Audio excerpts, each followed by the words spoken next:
From downtown, this is Tim Kitzer from NBA Jam, and you're listening to NintenDomain Podcast. Boom shakalaka! This week on NintenDomain, we are 2 weeks away from the Switch 2 Direct, plus, how does Suikoden hold up?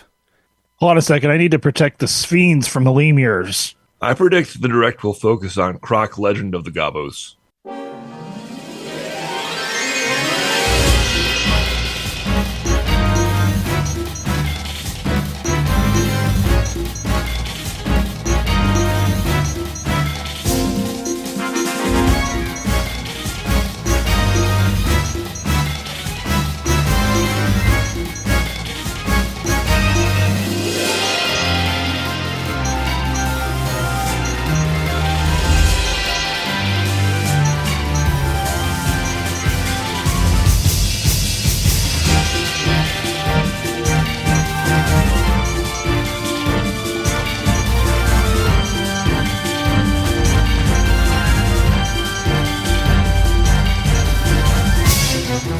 Gobble gobble. It is coming out on the day of the Direct. It's the worst possible day. Yeah, well, I mean, I'm interested in it. Welcome to NintenDomain Podcast, episode 463. Your place to hear Nintendo fans talk about the anticipation of the Nintendo Direct and the anticipation of Xenoblade Chronicles X, which is coming out in an hour and a half from now. It's very close to happening. I'm excited. It's it's coming out again for the first time. Yeah, it'll be our first, maybe not our first retread on the show, but I don't know. It feels like a historic moment for NintenDomain It's true. to be back to where we started all over again. Yeah, it was episode 6 when we first talked about Xenoblade Chronicles. And you can find that on YouTube now, youtube.com/NintenDomain Podcast. It's getting some views, so 457 episodes ago. even though there's nothing to look at, it's got views. You could listen to us talk and listen to how bad the sound quality was in the 6th episode. It's a lot of echoing. I mean, that's why we got Monolith Soft to come in and fix our audio for us. Yeah, a lot of echoing. Everything the room sounds very big. I think I was recording in the living room at that time. I was recording in a gymnasium I rented out for the summer. Yeah, it sounds like. I mean, you had that super tiny microphone.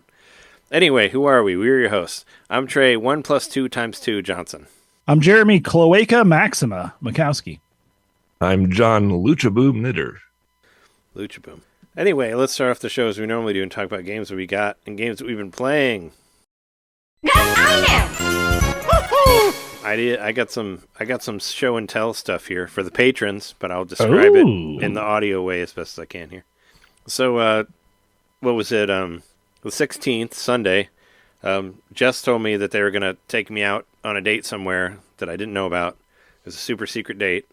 Whoa! And we went to this sushi place in. Was it an anniversary or something special? No, it was just I think it was for their tax refund check. Okay, Some extra money, some tax refund shit, which I did. I did my taxes as well. I want it to be I have a tax person, and Did you use your NES software? He recommended. Well, he requested that we do our tax, that we send our info into him before the 20th. So I wanted to get it all done. And while I was going through all of my 1099s and W-2s and whatever, I was listening to the soundtrack of Xenoblade Chronicles X, and it kept me sane through my tax stuff. So I'm getting prepped. For the journey, for the Xenoblade journey. Very excited. But I was just like sitting here trying to do it on my own, and whenever I'm like in a space and everything's just quiet, my brain will just like repeat like the same part of a song like over and over and over again, and it drives me insane. So I need like something so I won't like keep thinking about the same segment of one song that'll go into another song. So I needed something to just, make it to where I can just hear something and not. So I put on, some Xenoblade Chronicles X music, and it was good. But yeah, anyway, Jess had a secret date for me. Didn't tell me what it was. They said that they were using incognito searching on Safari, so it wouldn't show up. So it wouldn't show up on the on my phone. Because if you look anything up anywhere, it shows up like on whatever social media as an advertisement. I've seen it like even on this podcast, like with not even me listening. With me looking it up, it just because my phone is here and it listens to everything, it'll listen to what we say, and then I'll see it as an advertisement on YouTube, Facebook, whatever. So you got to be careful.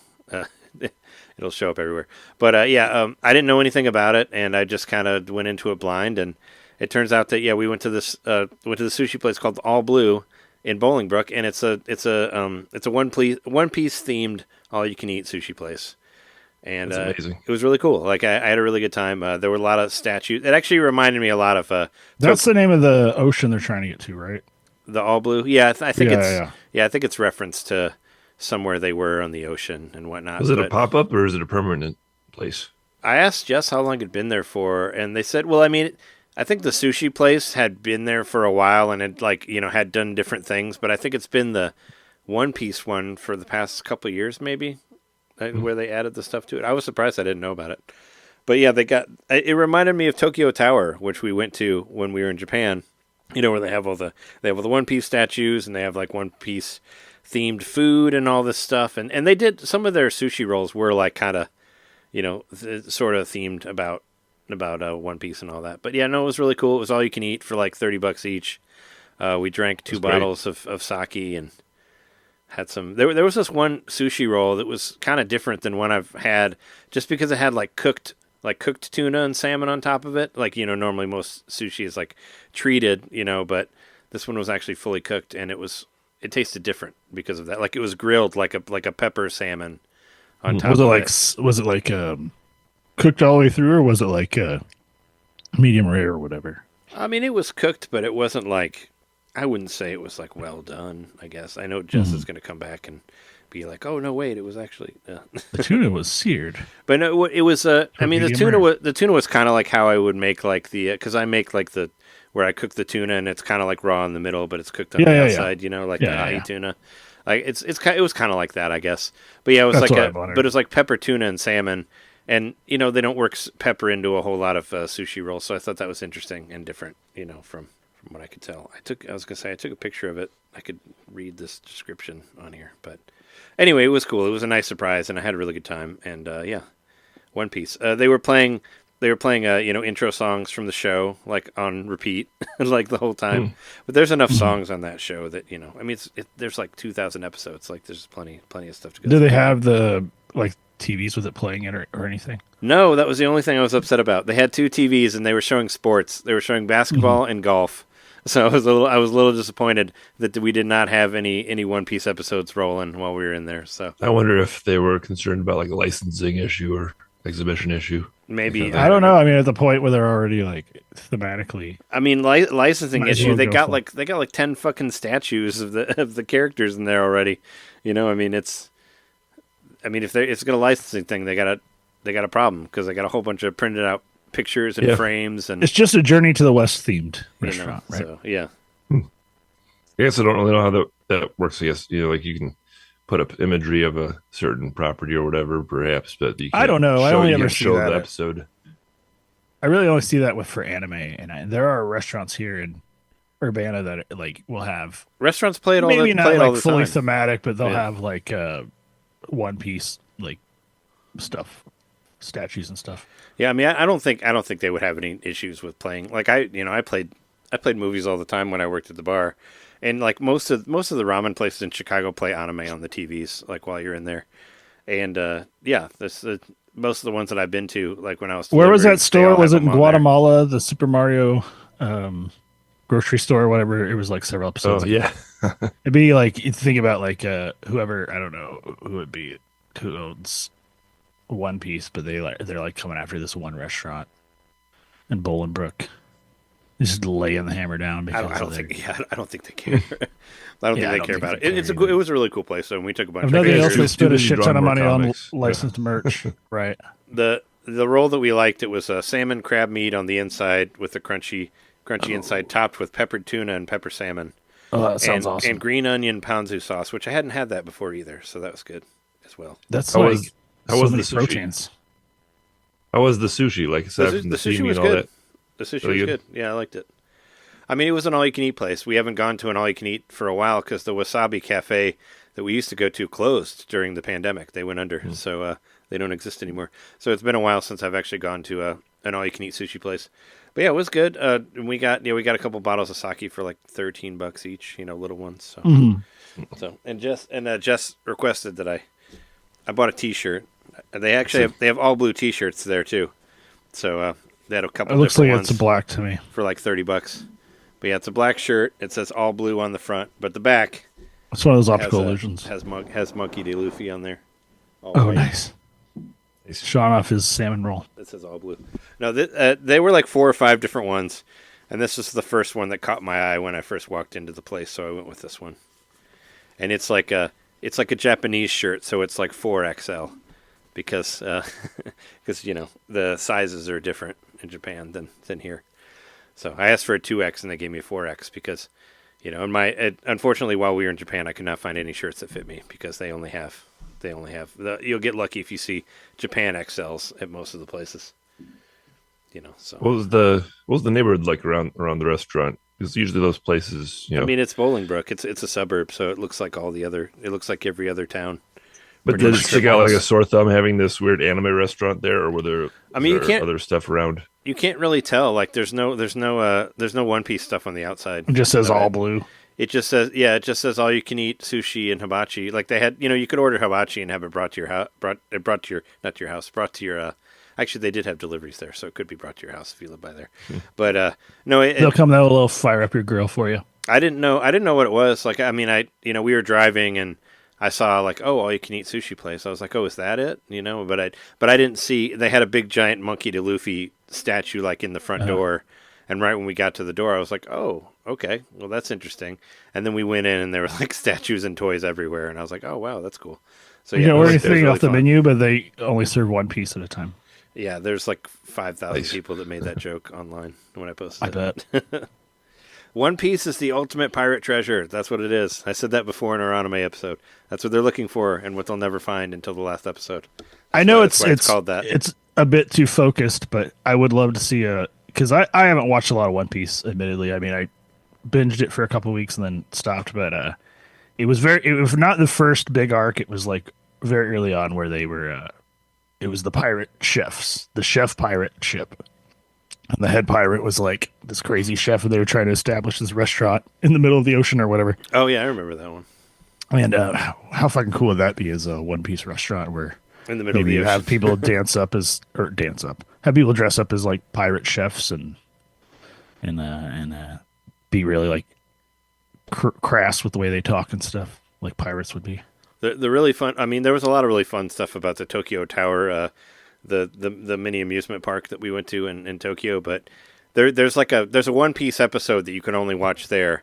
Like they have a little theater where you could see this episode of One Piece, and basically they find the Tokyo Tower Island, like in the show. So it's they like sail up to it with their ship, and I thought that was cute. That was that the episode was them visiting the cross promotion where episode. You were. Yeah, was visiting the Tokyo Tower. So, but it's like way in the distant future. Yeah, it like the Ghibli Museum. They'll show like they have like 10 or 12 movies, and they'll only play one. Like and you can only see it like it'll be different. Like it won't say which one it is, and there's like out of it, but you can only see it there. Like you can't buy it or and you're not supposed to record it. You're not supposed. So you can go to Serendipity and see the table in New York. Yeah, gotta see that table.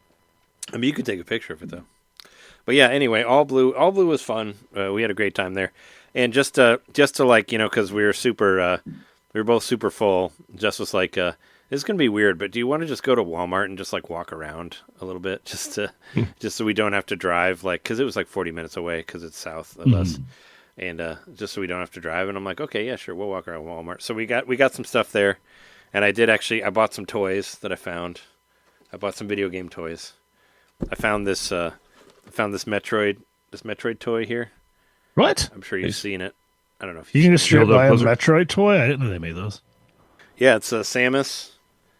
It looks like I think this is the suit from Metroid Prime 2. It's the who makes these figures? The black and silver one. It's just Jax. It's a Jax toy. They're the guys who make the wrestling toys too. They make the AEW toys. Interesting. But we found this at Walmart, and it was only $10. It was only $9. So I was like, I'll get that. Why not? Do they have any other Metroid figures, or is it just Samus? This was the only one I found. It was just the Samus one. There were a variety of different Mario and Sonic ones, but I think it'd be funny if it didn't say Samus on it. It just said Metroid, and then people could be like, I got the Metroid. Can't crawl though. It comes with a morph ball too, though, so you can pretend that she's rolled up into that, and you could move it around and be Hopefully like, "Hey, she's you're not in a ball." pregnant.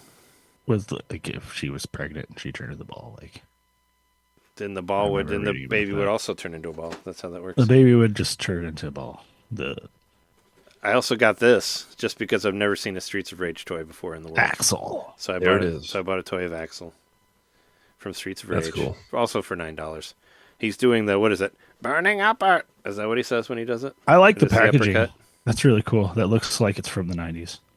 It's got Those are cool. it's got the art from the original Streets of Rage on the side there. Just even the shape of the packaging and stuff has a very 90s feel to it. It's got 24 points of articulation. He can punch you in the face. Nice. in Are these going to be 24 ways. opened? So he has a thesaurus. No, I thought I was going to leave them in the package because Yeah, I like that the way the package looks packages cool. look. No, I was going to put them up on my wall over here. I was going to hang it on me wall back there. The old wall of rage. It's from The Simpsons. I looked at it and I was like, oh, cool, a Streets of Rage one, and then I didn't get it, and then I came back and got it because I've never seen You got any to. Streets of Rage toys before, and I was I like, remember oh, when those and it's were cool. announced a It couple looks months cool. ago. Once again, this was $9 too, so I got both of them for $20. Well, that's a good That's deal. that's two toys for the price of one AW toy, which I couldn't find there. They actually didn't have any AW toys at all, and at Walmart and Bolingbrook. I was surprised, but no, I really liked the way both the toys look. So I was like, if I buy this Samus toy, then maybe they'll eventually put Metroid Prime 2 on Switch. That's how it works. If you buy the toy, it'll happen someday. Yeah, that meter fills up really. somewhere in some corporate office, and they're like, "Oh, drop Checking it it, every drop day. it!" Somebody bought a Metroid Prime 2 toy. Get it going. Somebody cares. Somebody Oh, cares. Cold Harbor. Yeah. That's my reference for the week. Also, at the end of our, we recorded a Patreon episode on Monday, patreon.com/NintenDomain podcast.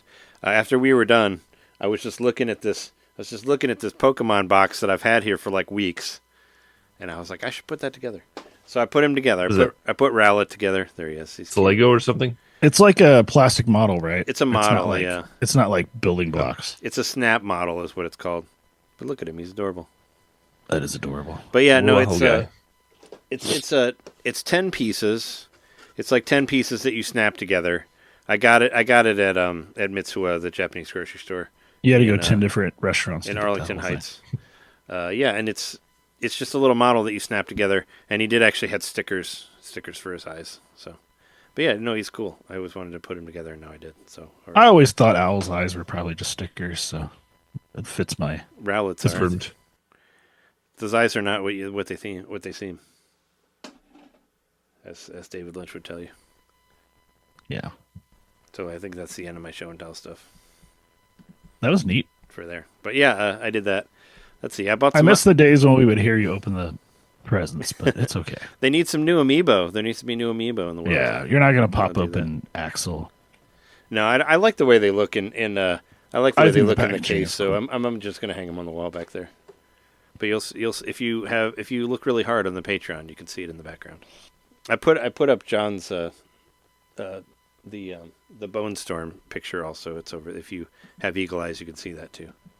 It's like right there. Oh, yeah. Because it was under the Pokemon. It's actually right. It's right here. It's under the Party Star. That's it. Right Nice. there. But yeah, I found it. It was over by it was actually under my tax forms when I was going through my tax stuff, and I was like, oh hey, I should put this up. So I put it up as well. Doing a lot of things. Cool. I got just because I drove like 14 hours to a job last week, so I had a lot of driving time. I was listening to a lot of podcasts, and a lot of people were talking about Suikoden I and II. So it broke me. I bought the game. I bought it and downloaded it, and I've been playing it a little So bit. it's Suikoden. It's not Suikoden. I don't know. Say it however you I want. think it's Suikoden. I've always said Suikoden. I mean, it doesn't. I don't think it matters that much. It's not like iterations. What I and remember, iterations. Japanese class, the syllables, I think it's Suikoden. What, you took Japanese class? I did it in college, yep. I didn't know that. One semester. I mean, a lot of times the Hey, was that later wakarimasu ka? isn't it like the later syllable is like pronounced know. less. It's like where you think it says. I just asked you if you speak English. Or if you thought it said like Kazuke, it's actually Kasuke, like that sort of thing. So I don't know. So it would be, I would say that, yeah, I don't know, you would say that have less on the E or whatever. I just call it Suikoden. Nihongo ga wakarimasu ka? But anyway, I played the game. Sounded good to me. I played the game for like... that was, do you speak Japanese? I played the game for like... that was English. Yeah. I'll just leave and you guys can talk back and forth. I'll just go play Xenoblade Chronicles. I like how EA means no in Japanese, because it's like, if I see EA on a game, no, I'm not buying it. True. That's part of my stand-up. Anyway, I played Suikoden I, however you pronounce it. I played the first one because I guess if you find all of the Stars of Destiny in that game, it has an effect. Oh, that's where that two. term comes from? Yep, that's where that's from. It's from Suikoden 1. Okay. So there's 100, was it like 103, 106 people that you can recruit in the game?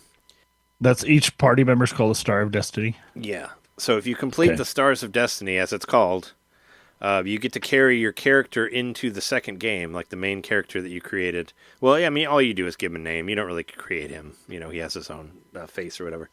You can carry him into the second game. Do the stats carry over? And I don't know how much of the stats do, but apparently it changes the end of the game. Like Suikoden II has a different ending if you completed the Stars of Destiny in the first one. They have multiple endings, don't they? Yeah. They both do. But I mean, if you want the best ending, that's the way to get it. It's with all the characters from the first one. And they're not that long. Like both of the games are like 20 or 30 hours long or something like that. Because I was afraid. I was like, well, I really want to play 2. So maybe I'll skip 1, but then I heard like you can do all the stuff with 2 if you finish 1. So I'm like, all right, well, fine, I'll play 1. But I mean, I like it so far. I mean, it's, you know, like I said before, it feels very much like a RPG of its time. You know, I think it was because 2 came out in 1999, I think, and that's the one that everybody loves. But in the first one, it's kind of like a little bit rougher. But that was, I don't know, that was maybe like 97 or something like that. I mean, they're both PlayStation 1 games. But I played it for about like 3 hours.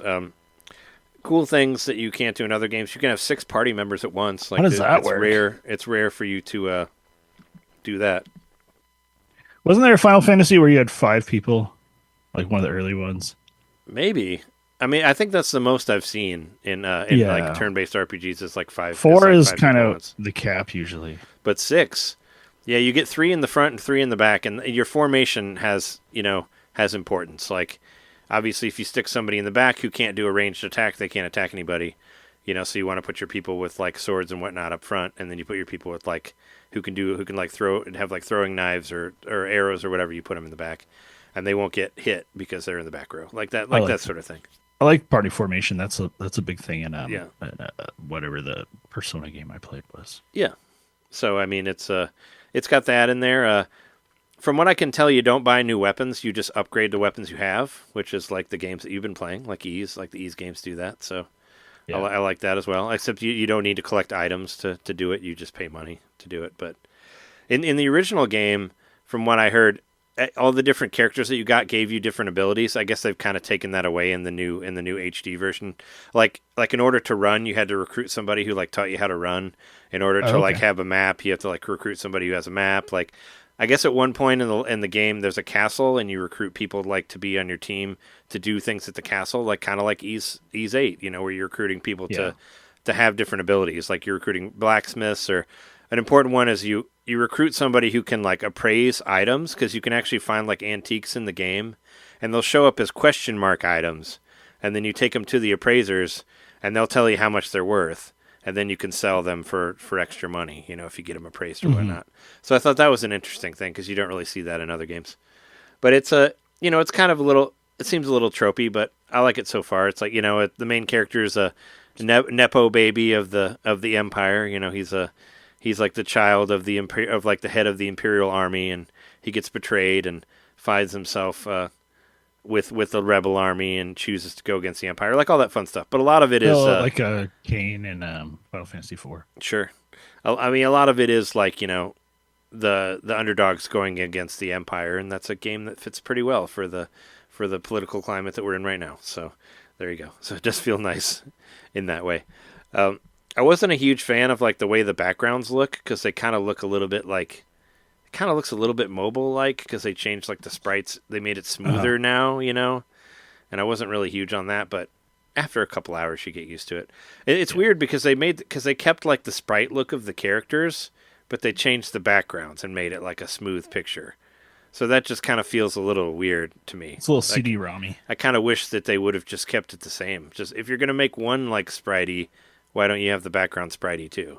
Like if you want to have like those chunky sprites, like for the battle scenes and for when you walk around and all that, like, I don't know, why can't we just have the background like that too? And it does some weird things, like when you get into the room of like a save, like when you get into a save room in a dungeon, it auto saves, but it only auto saves when you're in the room with the save in it, which I thought was kind of funny. Instead of just letting you just auto save for any major, event that happens, it's just like, oh no, you got to be in the room where a save is, and then you auto save. So I was like, all right, well that's weird. But I mean, we'll see. I mean, I want to try to get through it, like I said, because it's not very long, and a lot of people talk very highly of it, and I like it. It's it feels, it's got that old school RPG feel to it, and we'll see, how much I can stay on it because of Xenoblade Chronicles X. But I can always like go back to something more traditional and less like MMO like or whatever, like that one is. Mm-hmm. But yeah, that one was like $50. It's like 25 each. But like I said, it was the zeitgeist of people kept talking about it that I like, and I'm like, I really got to try one of these out. I just love that. Yeah, the Switch just keeps getting all these great RPGs. It's like the ultimate RPG machine. Like really, like there's I got so many hours of entertainment out of the Switch. Like it's insane. Like how much shit is on there. You could point to any genre and you can call it the ultimate machine of that genre. Yeah, I make that game right now, especially VR. Yeah, you got like 2 games. You know, like 2 VR games, maybe 3 if you have the Labo one. But yeah, I was playing with that today, and it was fun. Also, because it was on sale and I've been dying to get it, I got Soul Reaver 1 and 2. That's why I said 1 and 2 times 2. Oh wow! I want that game because I got 2 1+2 games.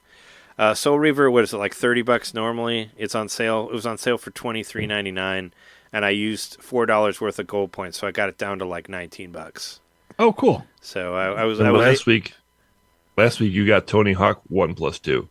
So you've done 1+2, now I have 3 1+2 games. Yeah, 2 weeks in a row. Yep, Tony Hawk 1+2. Should listen to Radiohead. And now I have I've listened to Radiohead, and now I have those other ones. But yeah, Soul Reaver 1+2. What I mean, speaking of like games that I really like the way they look, I love the way Soul Reaver 1 looks, and I think you had the same option in Tomb Raider, and it's the same company who did it, but it's like Crystal Dynamics, right? Well, yeah, Crystal Dynamics, but I mean like Eidos and Aspire, like the people who did the remake of it is what I mean. And what I mean is how it's similar to Tomb Raider is that you can switch the graphics back from new to old like whenever you want. Like That's cool. Which is my favorite thing ever. Standard for all game. Remasters, please. Do they just keep the old music? I don't see why they would need to redo the music. I think the music's the same. I did hear they did actually re-record some of the dialogue though. Like for the new release is what I heard. Like maybe to smooth some of it out. I know some of the people who were in it aren't alive anymore, like the main guy. But I did hear they re-recorded some stuff, or at least they cleaned it up. I don't know. But I feel like the music from this and Killer Instinct could be like on a mixed CD together. They would work together. Yeah, I love those Killer Instinct songs. But no, it's really nice to have Soul Reaver go. Actually, I found my old Dreamcast Soul Reaver game.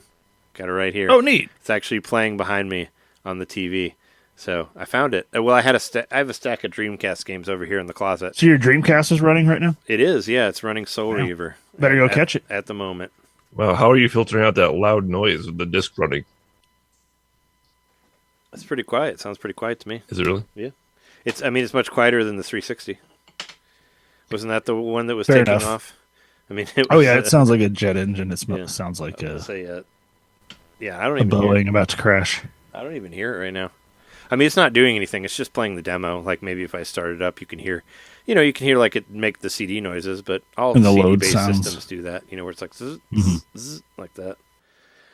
And even though I don't have the audio on, whenever I turn it on, I hear the burr, burr, burr, I hear the noise.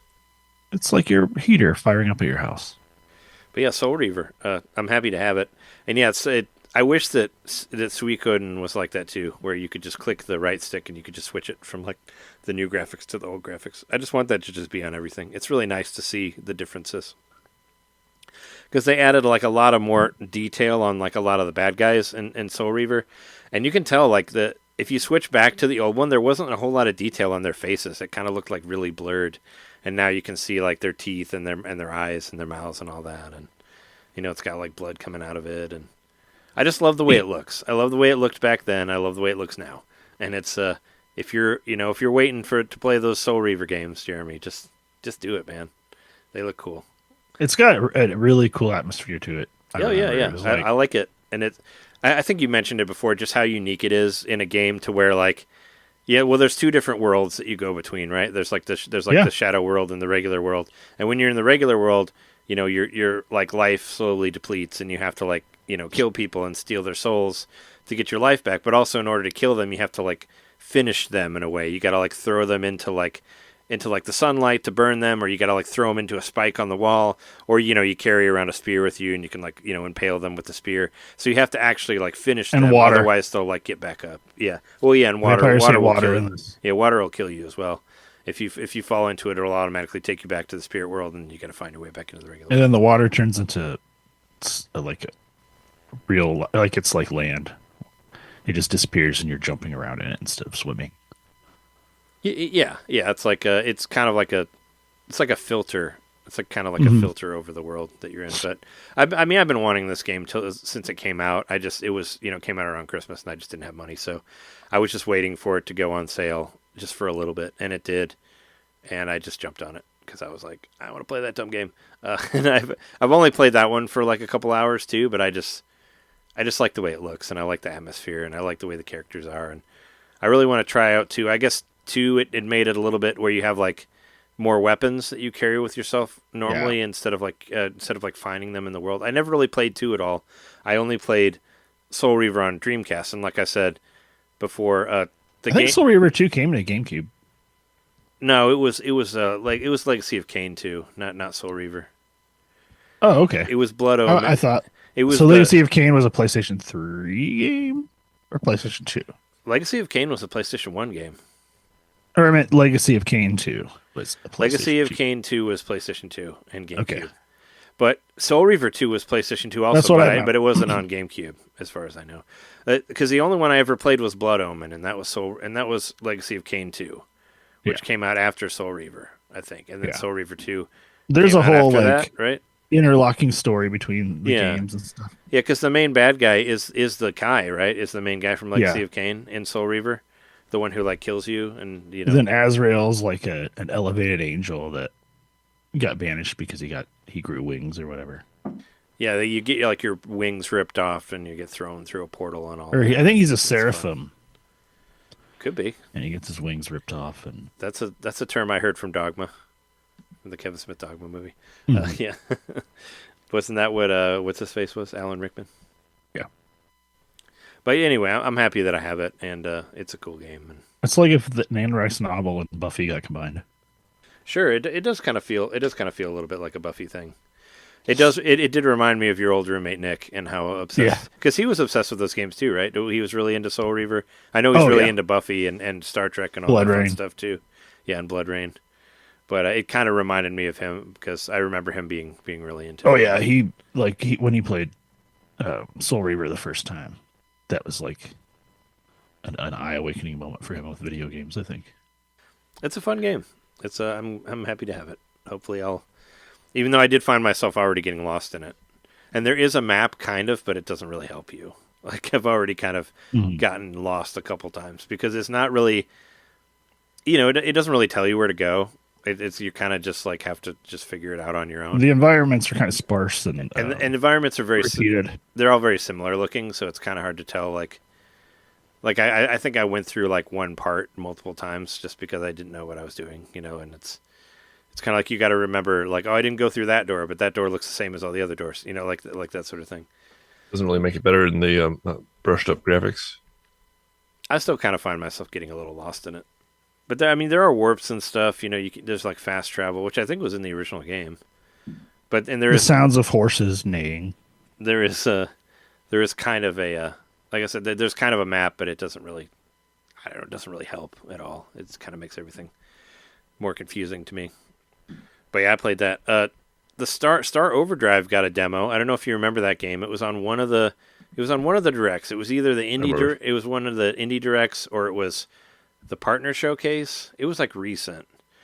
But it's like an open world game, and you're like, you're on a surfboard. So it's kind of like I would say a 1080 sandbox game sort of thing. And I don't know if you guys remember it. It was like I thought it was at the beginning of one of those like indie worlds or whatever. I'd completely forgot about it, but there's a demo out now, and it's a pretty meaty demo actually. I played it all the way through, and it had to have been like 4 or 5 hours or something like that. But I really liked it a lot. Like I'm probably gonna get the game when it comes out on April 10th is when it's coming out. So it's coming out in a couple weeks. It's $30, but it's on sale for like $20 right now.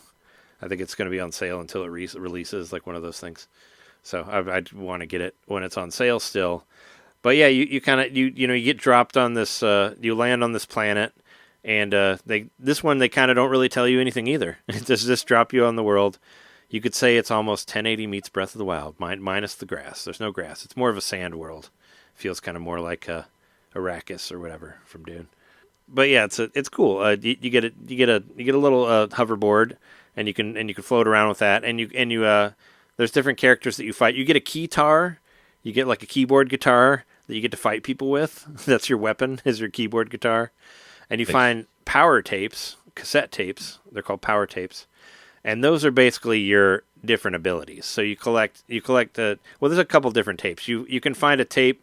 You find tapes that has like audio from like your I don't know if it's supposed to be your partner or your sister. There's like a person that you're looking for, and you could find tapes that she recorded and listen to them as you're walking around, saying like what happened before, whatever happened on this planet where everybody died. And also you can find tapes with music on them, and you can play the tapes in your, through your headphones in game while you're walking around. And there's actually like a QR code on there, and you can scan it, and it'll take you right to Spotify and show you like the playlist of the music from the game. So like that's something I've never really seen before, like in a video game, where you get the tape and it's like, oh, here's the QR code, scan it. So I scanned it, and it took me to Spotify, and it's like, here's the Star Overdrive soundtrack. And I was like, oh wow, okay, cool. I didn't know about that. So yeah, you go through, you get these power tapes. It kind of reminds me of Breath of the Wild. Like I said, there's like a magnetic ability that you get where you can grab things and throw it at people, that sort of thing. There's another thing where you can like shoot stuff with your board. You can actually make your board like separate from you and fight as like another character, which I didn't figure that out until the very end of the demo, but it's kind of an interesting gameplay mechanic on there. And it's like R-Type. And you can decide like what it'll do. Like how you want it to fight people or like whatever, you can kind of give it its own personality or whatnot. But no, it's cool. You go through and you try to build power to this main tower in the middle of the world. And once you get the power to the tower, you go all the way up to the top. And there's a boss before it as well that you kind of hook onto it with it's like a sandworm thing that you chase, and it jumps on you, and you get to cut through the middle with your keytar and all that. I don't know. It's cool. Like I said, it's free. Try it out. It's a few hours of the game, and it's cool. It's a super, it's a very rad, very rad tubular experience. It feels like it was released in the 90s, but it looks good. Bogus. But I like the way it looks. It's kind of got that cel shaded feel to it. It kind of reminds me of the way like Red Steel 2 looked on Wii, if you remember that game.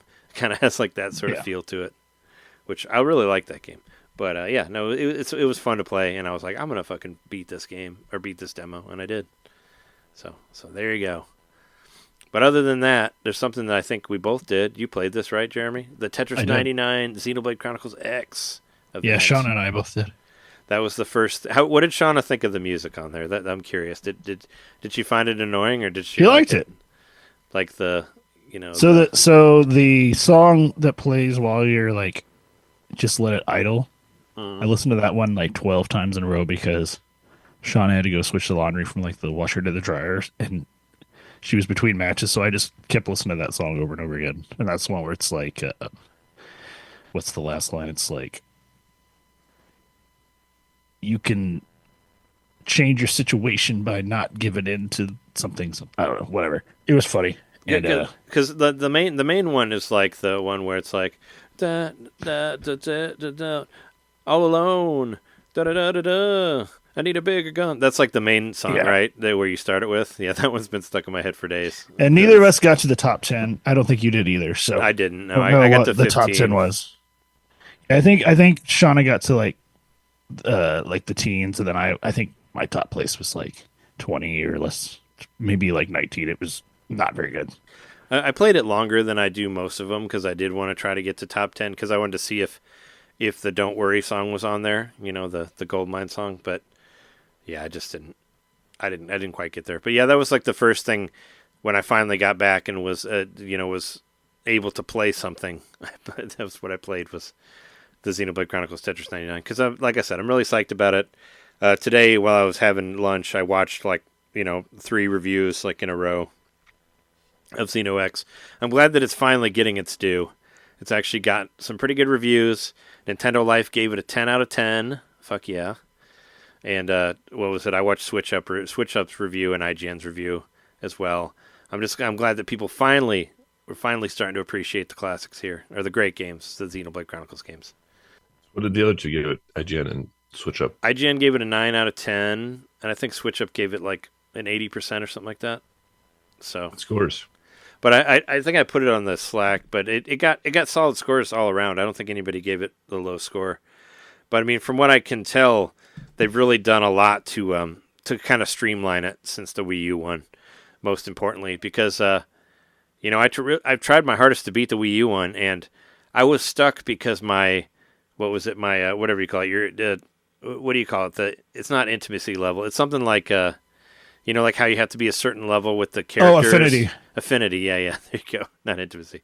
My affinity level wasn't high enough, and I had to do all this fucking stupid shit. And all you gotta find the characters in the town every time you want to use them. Like they got rid of that. Like now you can switch your characters out whenever you want. Your characters they collectively level with you, whether they're in your party or not, which is amazing. And the affinity level rises much higher and quicker this time as well, which I'm very excited about. Not to mention they did add an extra 20 hours or something at the end of the game. Like there's an epilogue that's 20 hours that was not in the original game.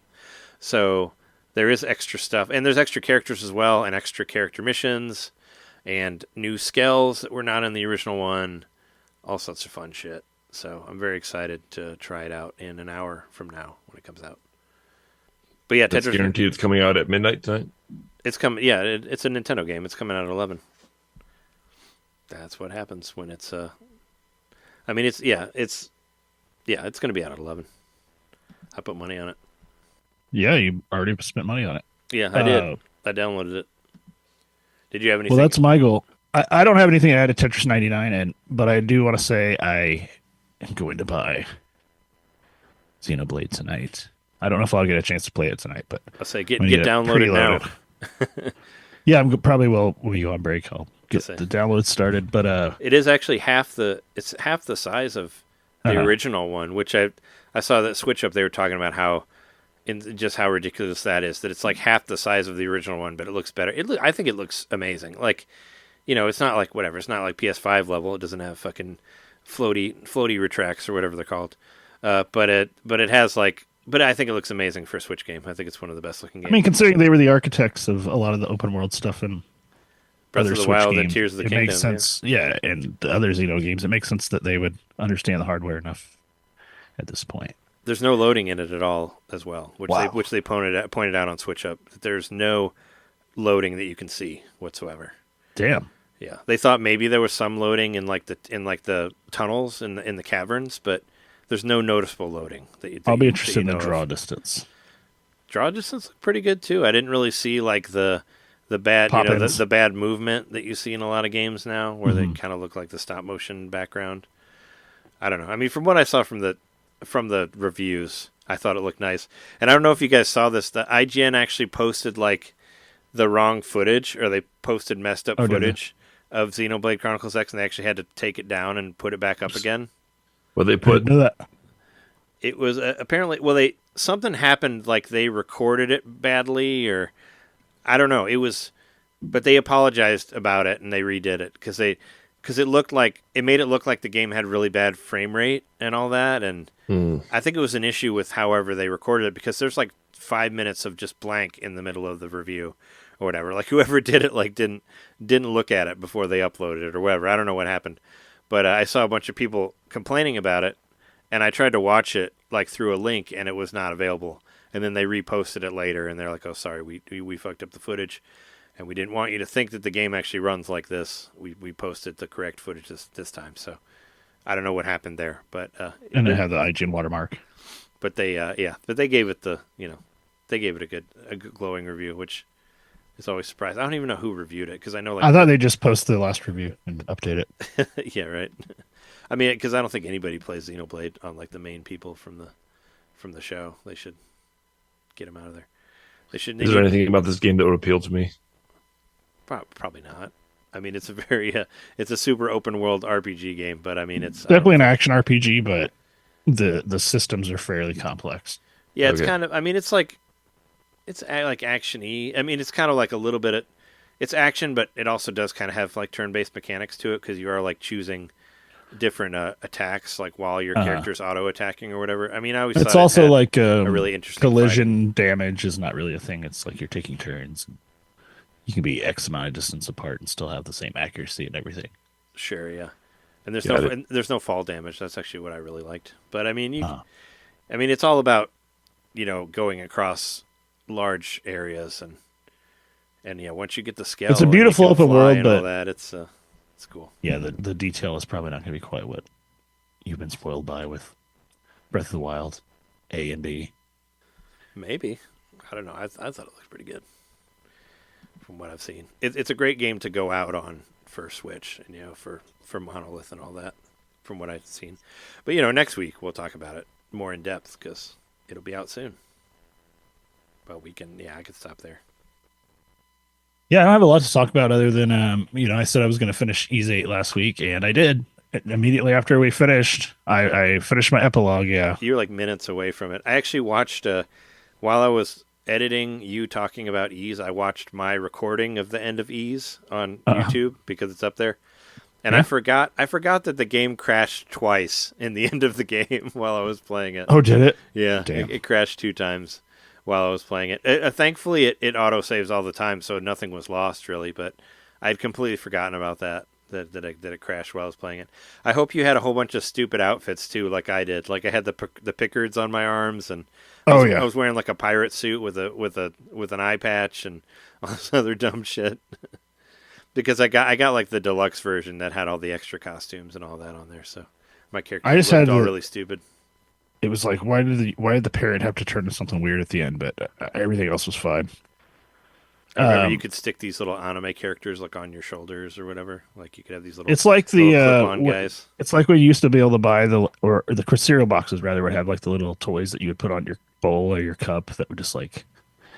Eventually, it became like there was a drinking game I were playing where you'd have to like take the little guy off the edge of the cup every time you take a drink and put it back on, and anyway, whatever. That's what these things remind me of. They just like perch on your shoulder. And it's like either like a little pie card or some elf looking thing. Yeah, but I did finish it. I don't know if I got the best ending. I don't know if there's tons of different endings or whatever, but I did play through a bit of the New Game Plus just to see how different it was. And A, I already knew what I was doing. And B, I was like super OP. So I played like not very long, but it was kind of fun being overpowered, I guess. Did you play it on a higher difficulty since you were I did, yeah. I think I like bumped it up a level. Yeah, because I think there's a few different. I know there's like 5 or 6 different difficulties. Like that one has nightmare mode, right? Like I thought it did. I like the game, like a hard mode and a nightmare mode. I do like the game. I like it enough that I was like, well, I really want to play 10, but I still have to buy it if I want to play it. So I started playing 9. Let me tell you, I did not like 9 at first, especially after just finishing 8. And 9 just feels like you're just going to be stuck in a prison the whole time. That's kind of what they make you feel like. But it actually opens up after a while. So I kept playing, and now I'm on chapter 7. I'm actually. I'll say you already beat 9 in a week practically. I haven't beat 9, but I probably will. I mean, there's only like 9 chapters in the game. Yeah, so you've already beat it practically. I just got I don't like this game, but you're at the end. I've unlocked all the characters as far as I know, like the playable characters, and I've unlocked like the big final area you're supposed to go to. But I don't know for sure it's the final area. It's making me think it is, but there's still like a couple spots on the map I haven't opened up yet, so we'll see. I guess you liked it more than I did. I've been playing it off and on for like 2 years, and I'm still. And I don't know what chapter. I thought I was on like chapter 8 maybe, but I don't remember. I put like 40 or 50 hours into it. But Yeah, I'm probably like at the 30-hour mark, but I have like there's been 2 different battles where I've let it lower the difficulty for me just because I didn't want to keep playing them. They're those like tower defense levels, so I just don't want to keep playing those. Yeah, those levels are annoying. That's where I said I gotta protect the sphenes from lemurs because you're protecting this thing called a sphene, so it's like the word sphere but with an N instead of an R, and then you're protecting them from lemurs, which are basically the word lemur with an E at the end. And I don't know why while I was playing I was like, that is just a hilarious sentence. I got to say that on the podcast. I'm going to protect my sphenes from lemurs. And then also one of the earliest places you go is called Cloaca Maxima, which I thought was hilarious. Turns out it was the name of the Roman Empire's like sewer system, and it was named after there was a goddess that the word cloaca comes from. But another term, like other than meaning sewer, it also means like any sort of like opening on multiple types of animals. I thought it was just birds, but I guess there's mammals and stuff that have it too. But it's when like an anus and a urethra are kind of going out the same hole. Like ultimately, that's a cloaca. Wow. Yeah, so birds have those. A lot of amphibians and reptiles do, and then guess who else does? Humans when we're in the womb, if you want to call us that. We have cloacas. While we're developing, like the embryo at a certain point has a cloaca. Also, so do duck-billed platypuses. So anyway, I don't know. For whatever reason, I said, I was just like this fucking absurd sentences you can make based on this game. I gotta protect the sphene from lemurs because I gotta go down to Cloaca Maxima. And monstrums are kind of sound stupid. Yeah, the Monstrum of Nox. The Monstrum Shauna of actually Nox, was yeah. like watching me play it. She's like, "What's this game called?" I'm like, "Oh, it's called Ease 9 Monstrum Nox." Monstrum She's Nox. like, "What?" I'm like, Like it's yeah, the sequel to know? Lacrimosa of Donna. Come on. Yeah, Yeah. yeah. Exactly. Lacrimosa of Donna was a better name than Monstrum Which I Nox. have gotten to the point. I don't know how far you got, Trey, but they are making a lot of references to the previous game, so I do like that. Oh yeah, it does actually take place after 8. Weirdly, where like 10 doesn't. 10 goes back to like it takes place before 3. So like it won't. Yeah, be this is supposed to take referenced place like anything else. I don't know if it's right after 8, but it makes reference to a lot of stuff. And you could even like as dialogue options, you can choose certain things Yeah, that would you wouldn't understand if you hadn't played the previous game. I don't know if you felt this way, but kind of the way I felt about 9 is it has like a lot of the same stuff from 8. It just doesn't. Oh yeah. It just doesn't feel as good. Like It like doesn't. 8, you're like exploring an island that you've never been to, but 9 you're exploring a town that's existed for a long time with people in it, so it doesn't seem that cool. Like I felt like all the stuff from 8 just doesn't work as well in 9. I don't like the prison, and I don't like the sort of like everybody gets this like edgy look to them. It kind of reminded me of like what was it, Prince of Persia 2 or whatever, Prince of Persia 3, where it got all like all metal all of a Warrior sudden. Within. Right, that's what this reminded me of when I first started playing it. Like very early on, Adol gets turned into like he could be a character in Warrior Within, and I'm like, you have like your superhero costumes or whatever that you change into, and it's kind of like that. It feels a lot like playing like a Saints Row game, or just for in sense in like the traversal, because you get all these superpowers where you can like go places really quick, and you can run. It's up a bit of a walls Metroidvania and in kind that of reason. float Yeah. around, which is fun, I guess. Like some of the Yeah, traversal stuff it is sort of pretty cool. has like a glider kind of like Zelda, and There's it like also a has hook shot thing. you can run up walls. Yeah, hook shot, which is one of the first things you get. I got an ability where you can like sink into the shadows and like go under things and stuff. Yeah. Pop up and hit enemies, and there's a lot of really cool like superpowers and stuff. And I mean, the tower defense part isn't that bad because to me it feels like you have more options to upgrade your whole setup. But there have been, like I said, there's been 2 different cases where it was like way too hard the first time, and I just lowered the difficulty because I didn't want to keep playing it. You can upgrade your sphenes too. You can make Yeah, them you can stronger. upgrade your sphenes. Got to downgrade the lemurs. You can with, make like status effects. What is it? I mean, you can make like fake ones like that they'll attack instead of that. Like there are like extra shit you can buy, I guess, to make it a little bit easier. I mean, once. But yeah, at this point, I definitely want to finish it because like at this point, I'm gonna beat it, and then eventually I'm gonna play 10, and I'm gonna like have more of a well-rounded Ys vocabulary than you do, Trey. Not really though, because you've played the other two games. Ys Origin is only $5. You played Origin, and then what was the PS5. other one? You The other one you played? the one whatever it's called, the one that I beat, the one that's a remake of 3. Yeah, I forget what it's called. But you could buy like I said, you could buy Origin for $5 on PS5. And that's like more of like an action game, right? I mean, they're all action games. I would say, But more of like a straight up action game. Origins kind of reminded me of a Metroidvania. It felt like more of a Metroidvania. You know, where you get stuck in one area, get thing to get past other area. Oath and Felghana, that's the other one that I beat. That's it. Oath and Felghana. Yeah, it'd be kind of wild that I've been trying for like 2 years to beat Ys 9, and you made it through it in like I will probably like 4 beat it before days. you do. At this point, You had more dedication to it than I did, and I actually really like those games. But Well, while I'm playing it, that one like, just once really again, drug like, on me. It just was. I felt like it was way too for long. me, it's like I get to play more of 8 because it feels a lot like it. The atmosphere is a lot dingier, but like I said, it does open up more eventually, and you get like more varied environments. It's still not as cool as like being on an island. And then At like least you get to go outside eventually, and it's not just in dungeons and in the. and then I also finally figured out like this. I don't know. I don't think 8 had this, but there is like a thing where you can highlight where you're going, and it sort of gives you a little arrow, which helps a lot with the way the maps are laid out. Because this doesn't even have like a north. Like at least 8 had like a north on the map, so you could keep it oriented, but this doesn't do that on the mini maps. So you just have to really, yeah, you have to use the markers, which help a lot. So I appreciate they added it. I actually just figured it out yesterday after putting you a can't, lot of you time can't into mark it. stuff, So can't you?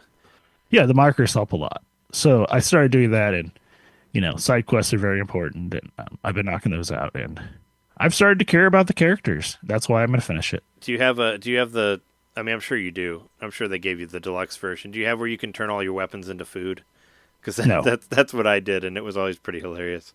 No, Like- I don't think that it's the deluxe version on the PS Plus. Like one of what was it? One of my swords, like it's just swords with hamburgers stacked on it. It's just like That's a whole hilarious. bunch of hamburgers, and then one guy fights with like leeks, and it was like a. So Like the Pokemon. once again, I made my characters look super stupid. Yeah, when you can make one of them fight with lollipops, and you can change all of their weapons into food, Lollipop chainsaw. into like food-based stuff, and and also stick pickers all over them. So you can make them look extra silly. Or there's something in between like a guinea pig and a. Yeah. There's there's pickers in 8, right? I saw that I had them in the town when I watched the end of it again. It only took me 29 streams to get through that game, and my last stream was like 3.5 hours. So there you go. But some of them were like 30 minutes, depending, like kind of all over the place. Well, I'm going to finish 9 before you do, and then you're going to feel real bad about yourself. Well, So you better start playing it as soon as this episode's over. I don't want to play 9. I want to be. Yeah, right at midnight. I say I don't want to. I'm going to finish 9 eventually, but I want to play the better Ys games. I want to play through 10. Make sure you And I clear out also your wanna play Cloaca through- Maxima. I also want to play through Tokyo Xanadu before I play through 9, and also all the other good And Falcon Xanadu, games that are on yeah. there. I don't care about Tokyo that game. Mirage I just Sessions. care about Tokyo Xanadu. That's pretty much it for me, though. Y'all want to take a break? Quick break? I'll play the other fun Falcon games until I go back to the drudge of Ys 9. Yeah, let's take a break right now, and we'll be back to talk about the news and whatnot.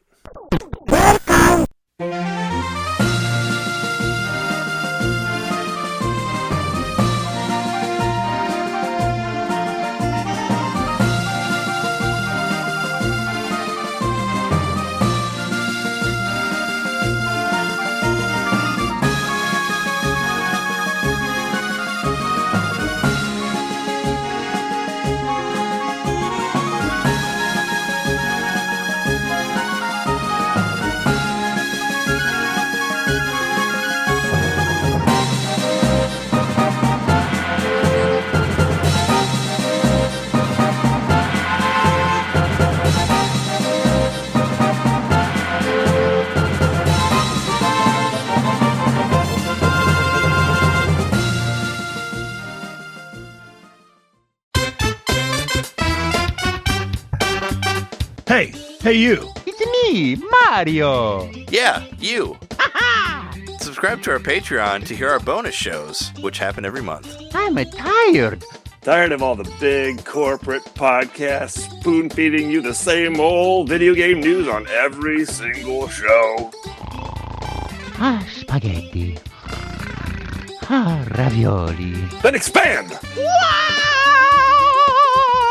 With NintenDomain Expansion Pack. It's us talking about old games that were important to us. It's us interviewing people that we meet at conventions. And heck, it's live shows from those same conventions. It's basically everything you could want that NintenDomain ever made. Here we go! And it's just $1 a month.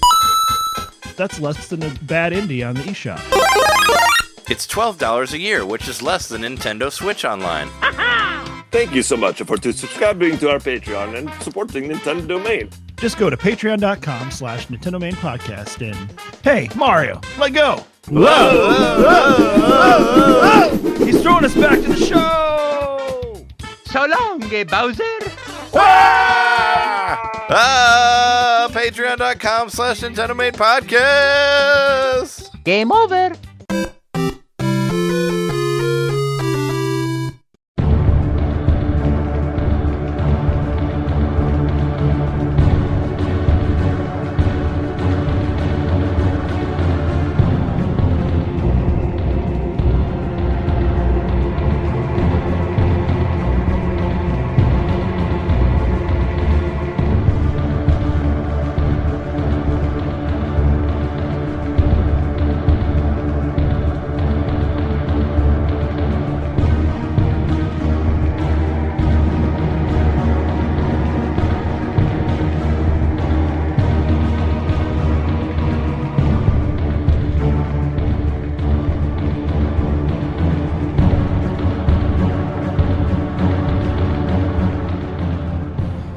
Back from the break. John, what have you been doing?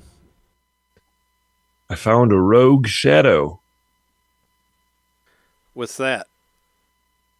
I found this little McDonald's shadow out in the parking lot outside of work. Oh, shadow. You're talking about shadow as in like Sonic the Hedgehog shadow. Yeah, Shadow the Hedgehog. This is the recent Sonic 3 Happy Meal toy. He looks a little roughed up. He's a little bit roughed up, yeah. Is that red normally there, or is some of the paint rubbed off on the top there? The red is normally there, but the white on his eyebrow isn't normally. But I got out of my car at work, and there in the parking lot right beneath my feet was this little shadow just sitting there. And I was so confused for a moment. I thought, wait, is that mine? Like, how did my shadow get there from home? Did I bring it? Did I have it in the car? But I just realized, no, wait, this is like some kid threw it out the car window, and there it was, right before my feet. So they're like, I don't know. Sonic can run or Shadow can run so fast. Let's see him run outside the window. Right. Out he goes. Just throw him out. Yeah, I don't know what it signifies or what me finding this shadow means for my life or whatever, but all good things, I hope. It means you have to buy Shadow the Hedgehog for GameCube for like $100 because it's expensive. It means there's a shadow organization watching your every move. Yeah. Oh, jeez. Like Street Fighter, Shadow Law is after you. They're coming for you. Look out. Other than that, I saw Captain America. And I guess I think I'm on the same page as Trey. I would say I guess you were really bored. Just really needed a movie needed like a couple hours to waste away. Well, I was looking to hang out with Rich and looking for something to do, and he's into comics and all that, and I'm surprised it's still playing. It's been a while. I mean, it's been out for a month, I guess, weeks, but yeah. I guess it did. I mean, I heard it did okay. It did pretty good, like as far as like sales go. But I was watching YouTube the other day, and I saw a trailer for like, there it is. There's Xenoblade Chronicles X downloading on Jeremy's Switch. I saw a trailer for Captain America, and I was like, and it's like coming out February 14th, and I was like, isn't that like not in theaters anymore? Like, I don't know. I haven't really looked, but I guess it is because you went. Yeah, I went. And I thought, I think I pretty much agree with you. It's like, it's fine. It was a good way to spend 2 hours, but I don't see how it like moved the greater narrative of the MCU. Yeah, I mean, it doesn't really. It's like, I mean, I guess if you really wanted to know what was up with the Eternals Island, like they show that for a couple seconds. So Yeah, which I forgot you'd mentioned that, but that was like we haven't heard anything about Eternals since that movie came out. that's because that 3 movie years was ago. that's because that movie was fucking trash. That's why. That's my least favorite Marvel. I thought that movie was awful.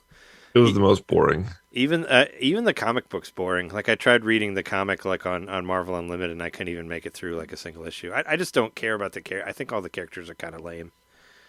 Like I don't really think any of them are that interesting. It was kind of like, I mean, what if they'd done the Avengers like as like the first movie or something? Like They're, you'd like, have boring. 6 characters. Well, you have 6 characters to introduce, so like Yeah. no one's gonna get any fair time. That was the problem with that movie. And they're all like Greek gods or something. I don't know. Like I said, I had a hard time getting into the comic even. Like I was just kind of like, all these people are annoying. Like I don't like this. But as for this movie, I thought, Rich and I kind of agreed. I think he spelled out the problem with this movie. We still don't know anything about Sam. Like all these movies in, even after the whole series and all that. Did you go back and watch I did not Winter rewatch it. Soldier and Falcon? Like, were you a little confused when you saw the what is it, the red, white, and blue, the black Captain America guy in there? Did you know who he was in the movie? I wasn't confused by him. Was he referenced earlier in the other movies or no? He's in the show. Like the show is mostly about him. The Disney was Disney he? Plus movie. You know the guy that's like training. Sure, the older guy. So he was in the comics, but yeah, it was basically he was in World War II, and it was basically like kind of a comment on on racism from America. Is basically he was like Captain America, but they just experimented on him because he's a black guy. It's like basically what it was, and they went into him a little bit on the TV show, but not as much as the comic. But I wasn't sure if you recognized who he was because he was in the Disney comic or the Disney him. Plus show. So I don't know if maybe you don't necessarily need to know who he is, but he's basically like another Captain America guy, the one who. Yeah, I mean, I think this movie said who he was pretty well, even though I'd seen the Captain America show and the Falcon, whatever, Falcon and Winter Soldier, but it was like 3 years ago. I completely forgot about that character, but I don't think I felt like I was at a disadvantage because I didn't know who he was. The movie did an okay job. Yeah, it was a fine movie all around. I thought, what's his name? Harrison He actually Ford. plays the brain guy. No, Harrison Ford was good in it, sure. I liked I thought, yeah, what's his name? Tim Blake Nelson. yeah, I like him a lot in this. He was cool. Yeah, He's always good. Yeah, he was okay, but his character motivation doesn't make a whole lot of sense. like what he's trying to do. Like he turns the president into Red Hulk just because. I don't know. Just so he can go to jail and tell you that there's X-Men coming, pretty much. Where he's like, oh yeah, there's others. He was trying to get revenge. I think it was a simple I guess. revenge story. He should have went after Ed Norton then, because wasn't he the whole reason that he had the giant brain from the Hulk yeah. movie? He should go after. I don't know. I felt like a lot of it didn't really make sense as to why they're doing what they're doing. Also, Harrison Ford probably could have found somebody else to fix his heart other than somebody that's going to turn him into the Hulk. Like why that guy? Like why go talk to that guy? Yeah, I he don't was know. like a 4-star general. He couldn't find a good heart doctor. Yeah. Also, somewhere. he didn't look as cool as he did, and I don't know. I always liked the way Leader looked because he had such a giant fucking head in the comic. I just didn't think he had the gravitas of the way the Leader looked in the original stuff. But Maybe his head will get Whatever. bigger down the line. I hope so. And Red Hulk was completely misused. Now that I know like the actual story of the Red Hulk, there was really no. I mean, sure, you got people to watch it because Han Solo turns into Red Hulk. But as far as if you want to actually portray Red Hulk's story, this is not it at all. And he only got like 5 minutes of screen time at the end of the movie. So it's like, I don't know, maybe the next one they can make him like the real Red Hulk. I don't know. It was an okay movie. Overall, I'd give it a soft recommend. Give it a 7, a 6 or a 7 out of 10. Sure. You think it should wait for streaming?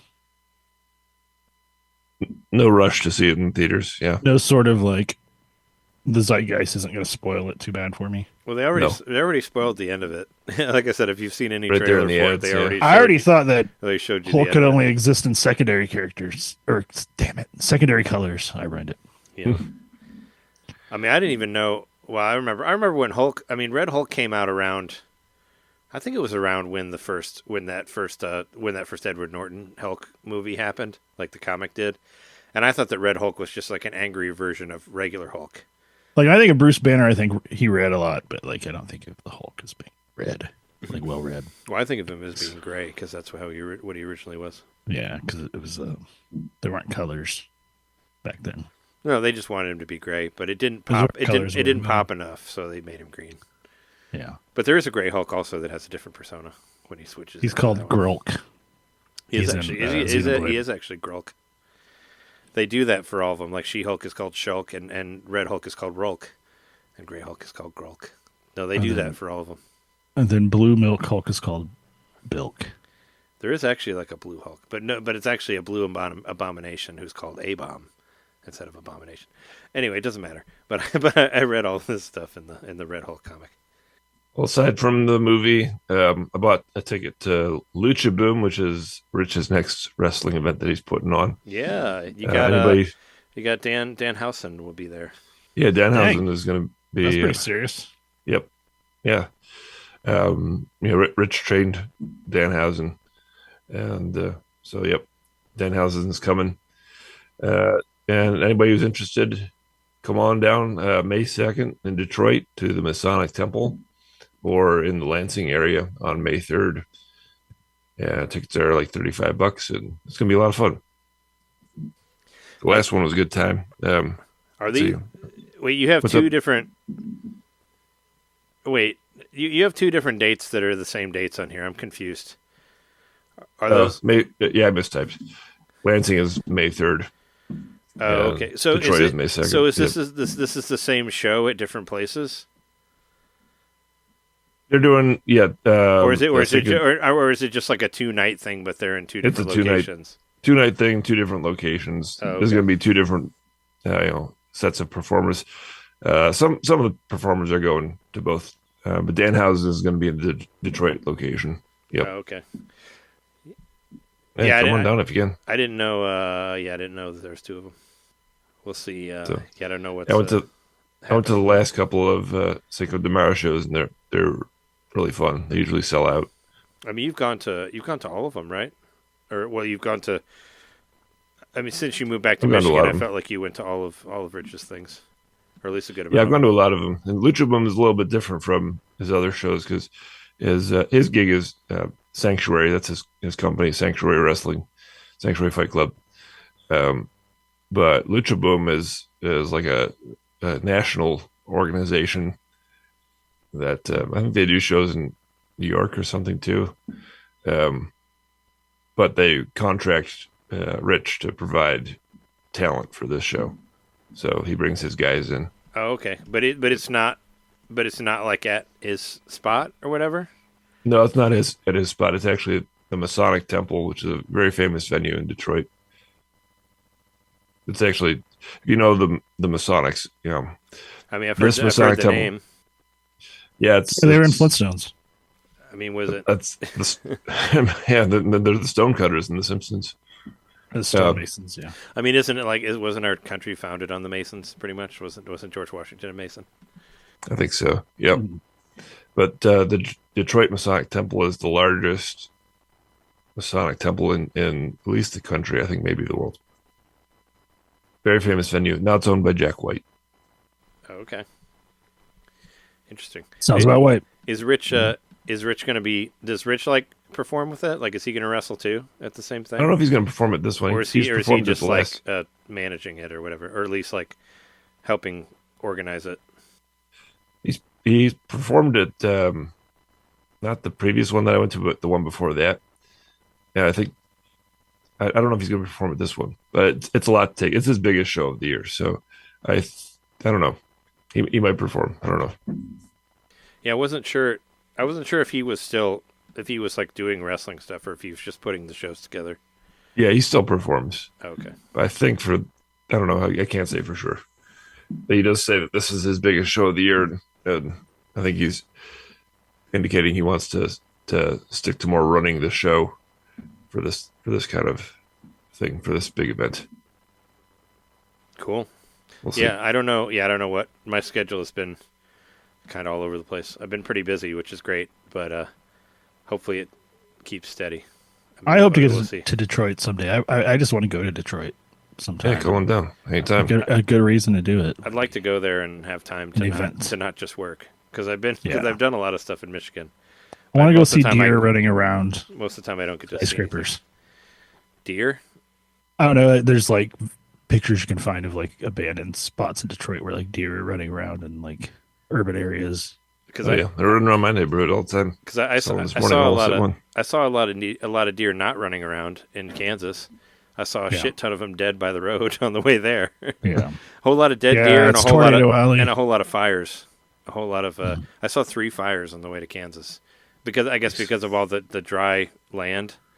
Like I saw big areas on fire. I know they have like ranged fires too. I didn't see any on the way back, but I saw 3 on the way there, and I saw a shit ton of dead deer. That's where last year, it would have been right about a year ago when we were coming back from, I guess, well, it was a little over a year ago, but we were coming back from going out west. It was in Kansas where they had. Did you see dead deer? Like too? a big chunk of I-80 shut down because of, was it I-80? Yeah, it was because of high winds, which also were contributing to fires. Oh yeah, when I drove back on Friday, there was a fucking tornado. Like I was like in front of a tornado apparently. Like so, there was high winds everywhere. It was pretty wild. So I had to leave.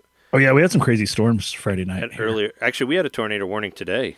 We had hail too. I don't know if you guys got that in your we had a woods, very thunderstorm warning, but we didn't get Me hail. too. But we had some pretty. Well, it was like 1 inch hail. Like I could see. We had some big really chunks bad of wind. ice. Mm-hmm. I had like my trash can put on the street from last night, and they had already collected the trash. So I looked out my window this afternoon, and it was like my trash can was like out on the road. I'm like, oh shit, I gotta go grab that. Yeah, it was so loud that one of our cats got freaked out. Like Tanuki, freaked out because of the hail was really loud on the roof. Oh, so poor buddy. He ran into the room. So we Poor found out guy. that he's afraid of hail. That's what we learned tonight. I mean, aren't we all afraid of hail? You know. Yep. I mean, hail, yes. That's a Jeremy joke there. I could hear you saying that. Anyway, if you're good with that, John, I saw you put a bingo card on here. Why don't we talk Right, about which I don't know. I haven't looked at either of y'all's bingo cards because I don't want to be influenced. Would it be spoiling you? Well, I thought I wasn't sure if any of you guys were going to do one, so I was just going to be like, oh yeah, I'm definitely doing one for the. Well, I mean, you will for the direct event. I meant if you would do one for this week. Because I was going to be I was just going to read mine, and then you could read yours next week if you had it or whatever. I just wanted to get mine. I wanted to do mine before a whole bunch of the rumors come out. Sure. I didn't want to get overly influenced by quote unquote leaks, and that sort of thing. So because I had a lot of stuff in my mind of what I thought was going to happen or what I want to happen for Switch 2. So, and I just had I just took a bunch of notes on my phone about it, and I just had to put it all on paper. There's just one thing I missed, which I forgot about it, and I didn't put it on my list, and that was Marvel Rivals. That should have been fucking on there, because I think Marvel Rivals is coming to Switch too. Well, there was one of my things I was going to guess. Well, yeah.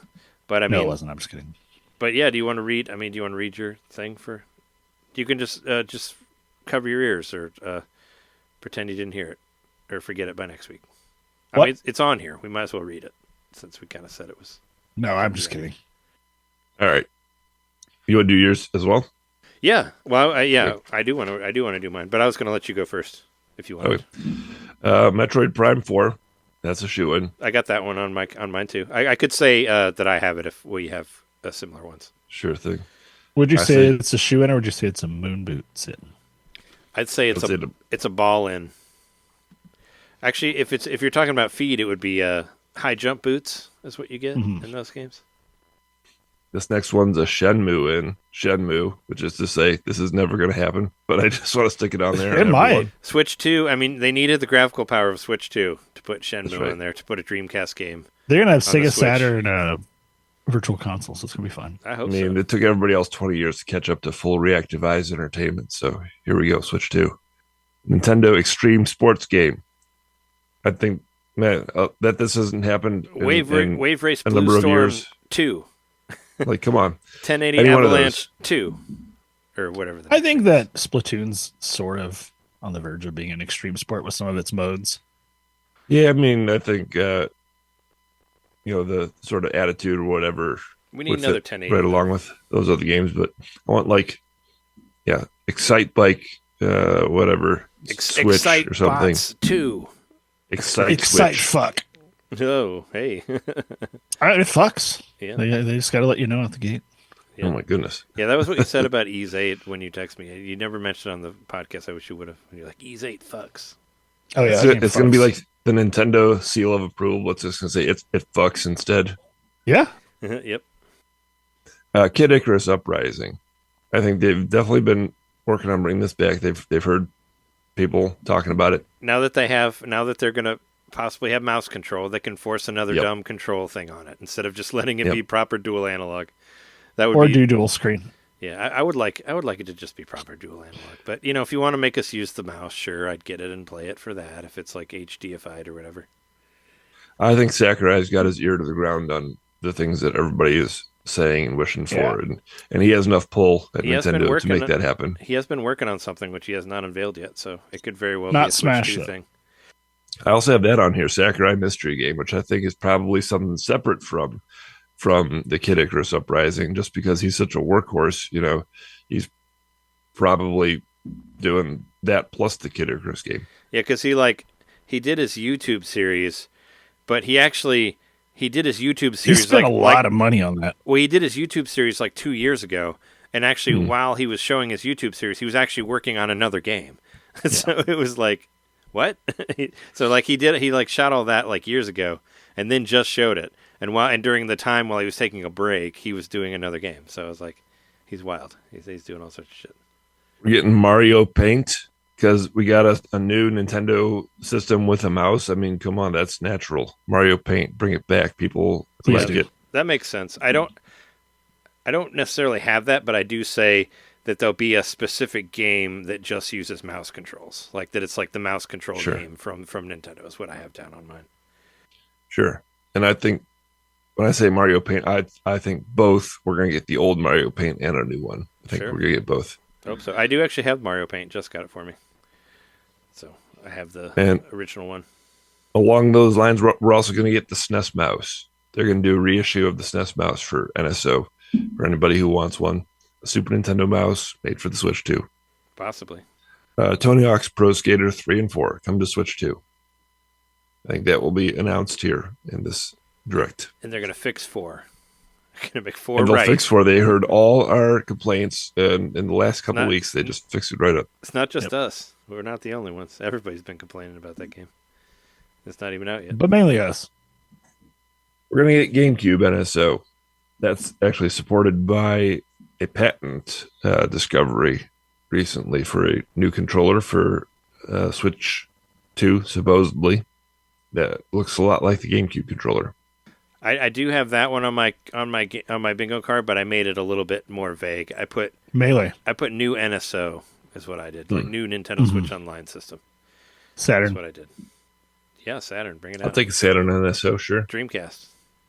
I'll also take a DS NSO, which is next on my list. I wanted to call it out specifically. I think we're getting both the GameCube and the DS, and I think those will both be announced here. I think that a new system launch is reason enough to announce not one, but 2 new NSO categories.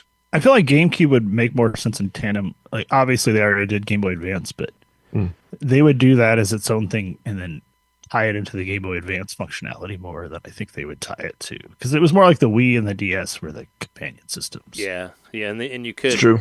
And you could they did. There was some connectivity between those in some games. Like Monster Hunter and Tri. Yeah, Monster Hunter. You could move your guy from one to another. Wasn't it they had the Pokemon, whatever the Coliseum equivalent that used it as well, where you could use your DS Pokemon in there and it connected to the Wii wirelessly. We're going to see the return of the IR camera, and it's going to be back and better than ever. I think we'll get actually pick up UV rays as well. They're gonna have new cards in there that you can scan. That'll look better. It'll actually function as a ham radio because stick of the out. spectrum. It'll detect all your health problems, and You can watch. Yeah. It's actually it's the You can reboot your pacemaker with it. it's Right. it's the finger thing that they never did anything with. You know, where you put your Here finger. it is. The vitality sensor. It's going to be the vitality sensor. Also known as a pulse oximeter and in an IR camera. Well, apparently you can hold your finger over the camera of a iPhone and it'll tell Yeah. your pulse. So It's you true. can do that from the AR camera from the Switch 2. We're getting Super Mario Maker 3. It's been a long time since number 2. And what better game to show off the mouse controls than Super Mario Maker 3? Now you can actually make levels the right way. they're going to bring Mario 64 in there, and it's going to be wild. Whoa, 3D levels. That would be wild if they brought that. Hey, somebody already did it, like in the homebrew scene. They did a Super Mario 64 Maker, so it's doable. It was like in Dreams too, right? And that other game. There was that other Switch game that Garage. which you got Garage. it, right? You got Garage. Game Builder Garage. Yeah, I have Yeah, that. Jeremy bought it. Yeah.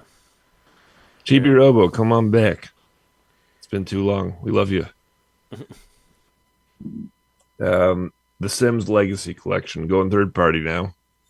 This was recently released on PC, but I think that it would make a lot of sense as a game to herald in the new mouse controls for the console to showcase the Sims. Yeah, Let us put our babies in the backyard again. That's all we want. Mhm. Let me stick the babies in the backyard, so the people can come and take them away from me. I just want like those things that were popular in like the 30s and 40s or whatever that you'll see show up online every once in a while, where people were like they were like those cribs that you put in your out of your window, like in New York City, and it'd be like in the high-rise apartments, but it'd be like a crib that you put your kid in. you need to air your baby out for a little bit. Well, like there is just a lot of like Because your kids need to be scared at all a times. lot of old world belief that your kids need to be outside a lot more. I don't know. They need It's- fresh air. it's just, like, They need to be. built in. They need to be There's terrified. certain countries where like kindergartens are entirely like taught outside and stuff, so it's part of that, and it's going to be Switch compatible. Yeah, you're gonna be able to put your baby in And the your Switch kid out a window. You hook can it up dock to your the kid at the window. You can connect the Joy-Cons to the kid and stick it to the window with the magnets. Maybe that'll be part of the new Nintendo IP. You connected the thing upside down. I'm predicting that we're going to get a new Nintendo IP. It's been so long. When was the last brand new Nintendo IP? Was it Splatoon? Rusty's Real No, Deal no, it was- Baseball. ARMS. I mean, there's ARMS, some right? other ones. Yeah, It was probably Arms. yeah, arms. Yeah, that'll be something new and weird. That probably will go along with the mouse control. I think the mouse control. Like game. bringing Yeah. Arms back. Wow. Arms If too. either of you said that, I'm saying it. Arms 2 legs. Nice. So we're doing a sequel to that called Legs. Arms Leonardo da Vinci edition.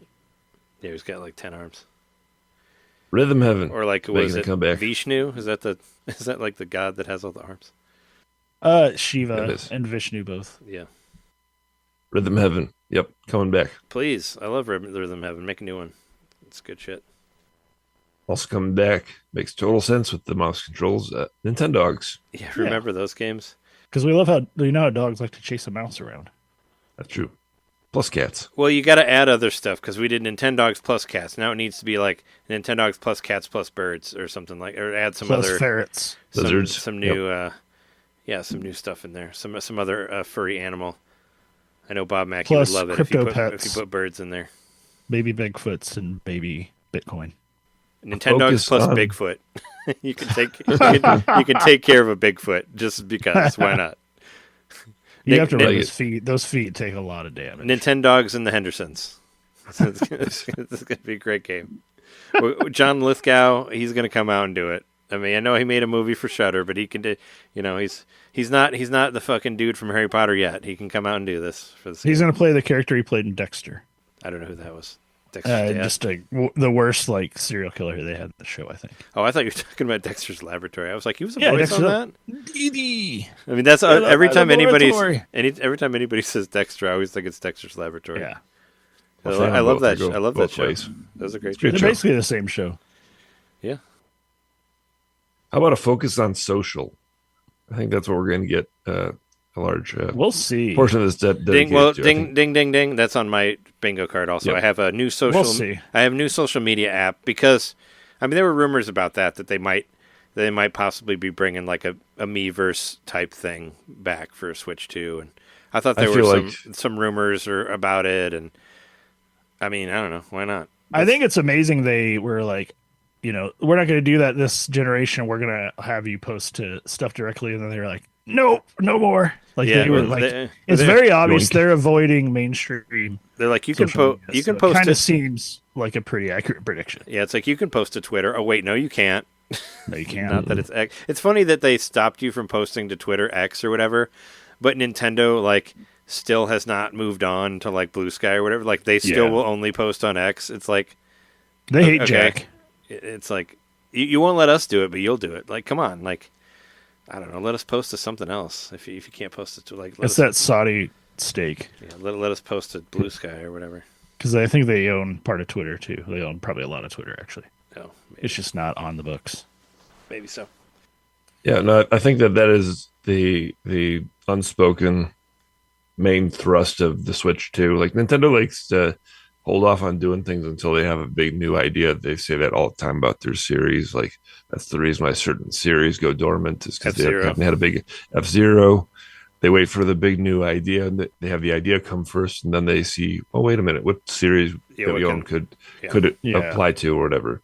But I think that's kind of like the impetus behind the Switch 2, besides just, time going by and it being 8 years or whatever. It's like, I think that's sort of the main thesis of the Switch 2 is we're going to make this a more social oriented system. That just totally makes sense to me that they would do something like this. And really, if you look at what they do already, they build based on what, the Switch came out and it's had such a long tail because it did what people wanted. They wanted to like play games away from everything for the most part. Mm-hmm. So like, yeah, they're going to appeal to whatever it is now. And so I think I'm going to write my own list and I'll read it next week, but I really support this theory. I think to go along with that, we're going to get the return of Street Pass. It's a simple edition. I hope so. I really hope so. I miss Street Pass. Street Pass was a fun thing. They know people loved it and miss it. It was fun to like go out to an event and see who you could get on your Street Pass. You know what they should do, and I think I'm sure I heard this on another podcast. Instead of like carrying the whole Switch with you, you should just let you carry a Joy-Con or something, or your phone, and that'll connect to other things, and then you can Street Pass that way. Because the Switch 1 was pretty gigantic, and Switch 2 is going to be bigger than that. It's not I just really love the idea of being able to keep playing system. Your Switch in some capacity on your phone when you leave it behind, and I'm surprised they didn't do that. You want some? They kind of did it with the Game Boy Advance. Yeah, you could play Animal Crossing when you weren't playing. You weren't at home on your GameCube. Like I would love if there was more stuff like that where you could further your progress when you weren't at home playing the game. Yeah. Of course, you could just bring your Switch with you, so that's why they don't do that. Yeah, makes sense to me. I mean, pop it out of the dock, keep playing it. They've already dipped their toes into location tracking, or at least their close associate has with the Pokemon Go. Don't forget about Pikmin Bloom too. We forgot to mention Bloom. that last week because they got Pikmin Bloom also and Monster Hunter Now or whatever it is, right? Yeah. Monster Hunter Now, like the main. So they did get Nintendo and an actual like straight up Nintendo property and Pokemon Company and Capcom. So I mean, the Niantic sold like all their shit, including Pikmin Bloom. So I think seeing Street Pass return, but it's just attached to the app and not to necessarily only to the system itself. That makes sense to me. Like if you're walking around with your phone in your pocket and you saw somebody who was also playing the new, name this game here, whatever. Hey, you've been talking to this person, hanging out with this person. Do you know you played that you both play this game, and why don't you play a game together? That makes sense to me. That they would do something like that. How cool would it be if like somebody posted something and like just like it was tagged in their social media where you could like click on it and then you would immediately like compare like your stats in that exact game or whatever. That'd be cool. Your like hour count or whatever. Yeah. Or like your achievements or whatever. They need to re-release Dragon Quest IX for Nintendo Switch 2. and bring back, because Dragon Quest IX was a DS game, but it had Street Pass before Street Pass. Like they pretty much invented Street Pass for that, like where you can trade maps and you get extra stuff like for running into other people. Like bring that back and use that for that. That'd be great. And that was the game where when they were like, yeah, it's just going to come out for the DS. That's where it makes the most sense. Well, because DS was on fire in Japan, so it was like, after coming off of like Dragon Quest VIII, which was, the first like fully 3D like RPG on PlayStation 2, they're like, you know what, let's make a DS game. But that was where all the fans were. Like they always gravitate to who has the most systems or whatever in Japan, and that's why we got. Well, I mean, Dragon Quest XI came out on PS4 first, but we had the best version on Switch with Dragon Quest XI S, which had the 3DS stuff in there as well. So and subsequently, the 3DS version was better in Japan, but we didn't get the 3DS version here. I love the way the 3DS version looked. I love that like low poly design to it or whatever. But I like that shit. I think we're gonna get an updated NSO app with all the bells and whistles, and it'll be just socially integrated. You should make it one instead of like 6 different apps or whatever. Make it one, and you can just switch it from like Genesis to Super Nintendo or NES or whatever. I'd like to see that instead of like having to like constantly go between like N64 and N64 Mature and like all these different. Just put on one thing, and you can just click a thing, and it'll just jump from game to game or from system. Yeah, that makes sense. I was thinking of the phone app, but that makes sense too, to just have it in one category. This is your NSO Classic library right here. That makes more sense to me. Yeah. Oh, yeah. The phone app. The phone app kind of sucks too. The only thing I use the phone app for is just to see who's online. That's all I really do, is just to check who's on there. And like I said, you can become incognito too if you want to hide from people. You can do that through the phone app, but that's about the only things worth doing on there. Is just seeing, seeing what your friends are doing, if your friends are playing or whatever. We're obviously getting a new 3D Mario game. I don't know if we're going to get a full reveal here. I think we'll get like probably a tease. I think we'll see a second of it. I mean, we did in the Switch one, where we saw some of Odyssey. So I think we'll see something.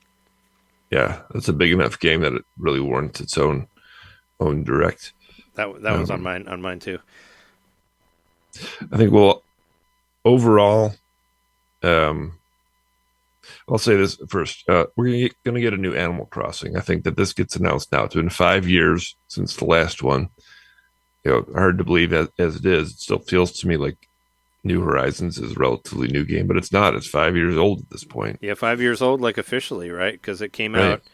Because isn't it like the 5-year anniversary of the pandemic, and the Animal Crossing came out like right at the beginning of the pandemic? Actually, the 19th was when California shut down. That was yesterday. So yeah, we're at 5 years. This is the anniversary. Yeah, because we were talking.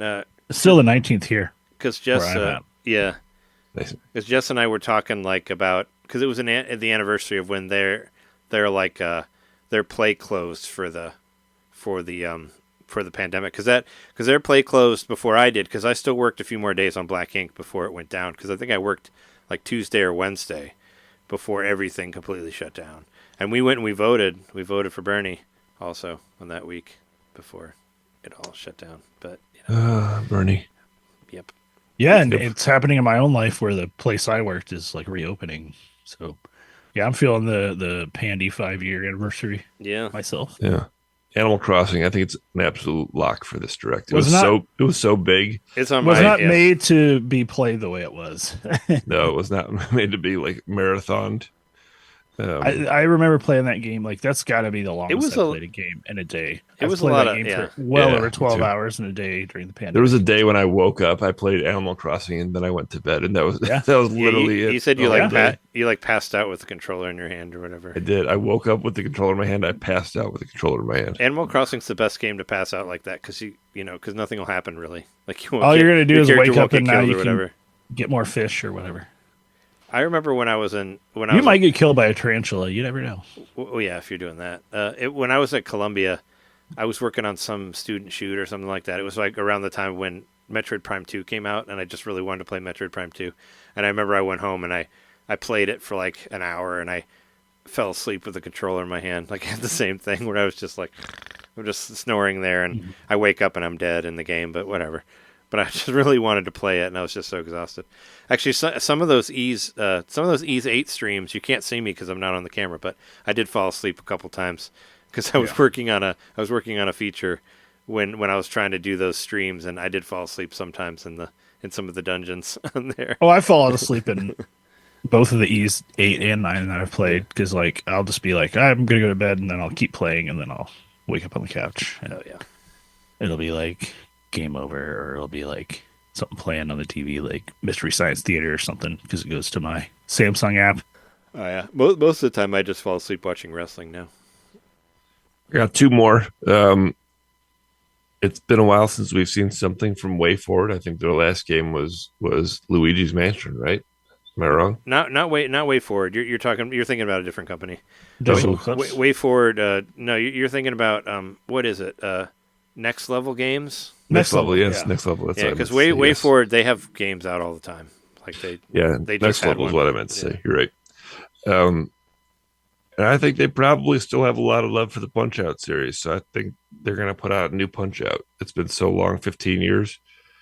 I know some folks say that it's unlikely, but I feel like Next Level has earned their keep with Nintendo, and they have an affinity for that series, and they want to do another one. I think So- you could get some fighting game boosts, like probably. Mhm. Like they could make it more like a fighting game and still Yeah, to retain- change it up a little bit to make Yeah. it not just a, quote unquote, for the lack of a better Pattern term, memorization. simple. It's like a rhythm boxing game. I mean, Yeah. the Wii game was really really good. Like Yeah. I mean, and that was a remake of the NES game. What if they just did one and it was a remake of the Super Nintendo game? Like we didn't see, like we maybe saw a couple people from Super Punch Out, but I like Super Punch Out much better than the NES one. So do I wanna a punch Rick remake of that Bruiser. one. I want a 3D scary looking clown dude throwing balls at me. That's what I want. Put that You on want there. Stick Boy back so you can play with your leverless. Yeah, that's No stick. That Stick Boy sucks too. Yeah, I will beat him. I was like, hey, you like sticks? Well, fuck you. I don't need a stick to stick you down. That's what I'll do. And I'll name I'll name my character after Daredevil's trainer, Stick. And Splinter. I'll be Stick. Punch Out's a series that's really ripe for a renovation, not just because it's been a long time since the last one, but like Jeremy indicated, the old style of gameplay, maybe that has been spent, but there's certainly a new way to do a boxing game, and I think these guys at Next Level are clever enough to figure it out. I mean, So, I think we're probably Punch going Out, to see. please. I mean, I think we're going to see a Luigi's Mansion 4 before we see another Punch Out game, because Luigi's Mansion 3 was It was like a big so hit, sure. was so well regarded, which as it should be. It's a fantastic game. It's one of my favorite. Even games on just Switch. as a legacy game on the Switch, it's well Yeah. regarded. I mean, I think we'll see a Luigi's Mansion 4 before we see a Punch Out, but I'll take either one. I'll take either one too. I just think we should get arm wrestling already Yeah, yeah. I mean, well, you could put that. bring back because I don't even think I don't think Grezzo's put that out yet. Put either. it. Put it on the Yeah. arcade because we only got the Punch Out games, like the Punch Out arcade games. Last thing I'm going to say is overall, the whole direct is going to be safe with just a hint of weird Nintendo. I think we get a little hint, tiny hint, whatever it might be, but overall it's going to be safe. What if they like brought out a new star? We haven't seen that since I do what? Like a new star. Like what if they brought someone up and it was like, Oh, I is got our, you. like this is our new like Wonderkind and here's their game and like they become like a new Nintendo star. Like it's been a while since we've had somebody like that. I guess Sakurai's probably the closest. Yeah, And I he's think like that could happen. from HAL and probably really kind of like an Iwata prodigy. I think they In a way, probably- we still have Iwata because of him.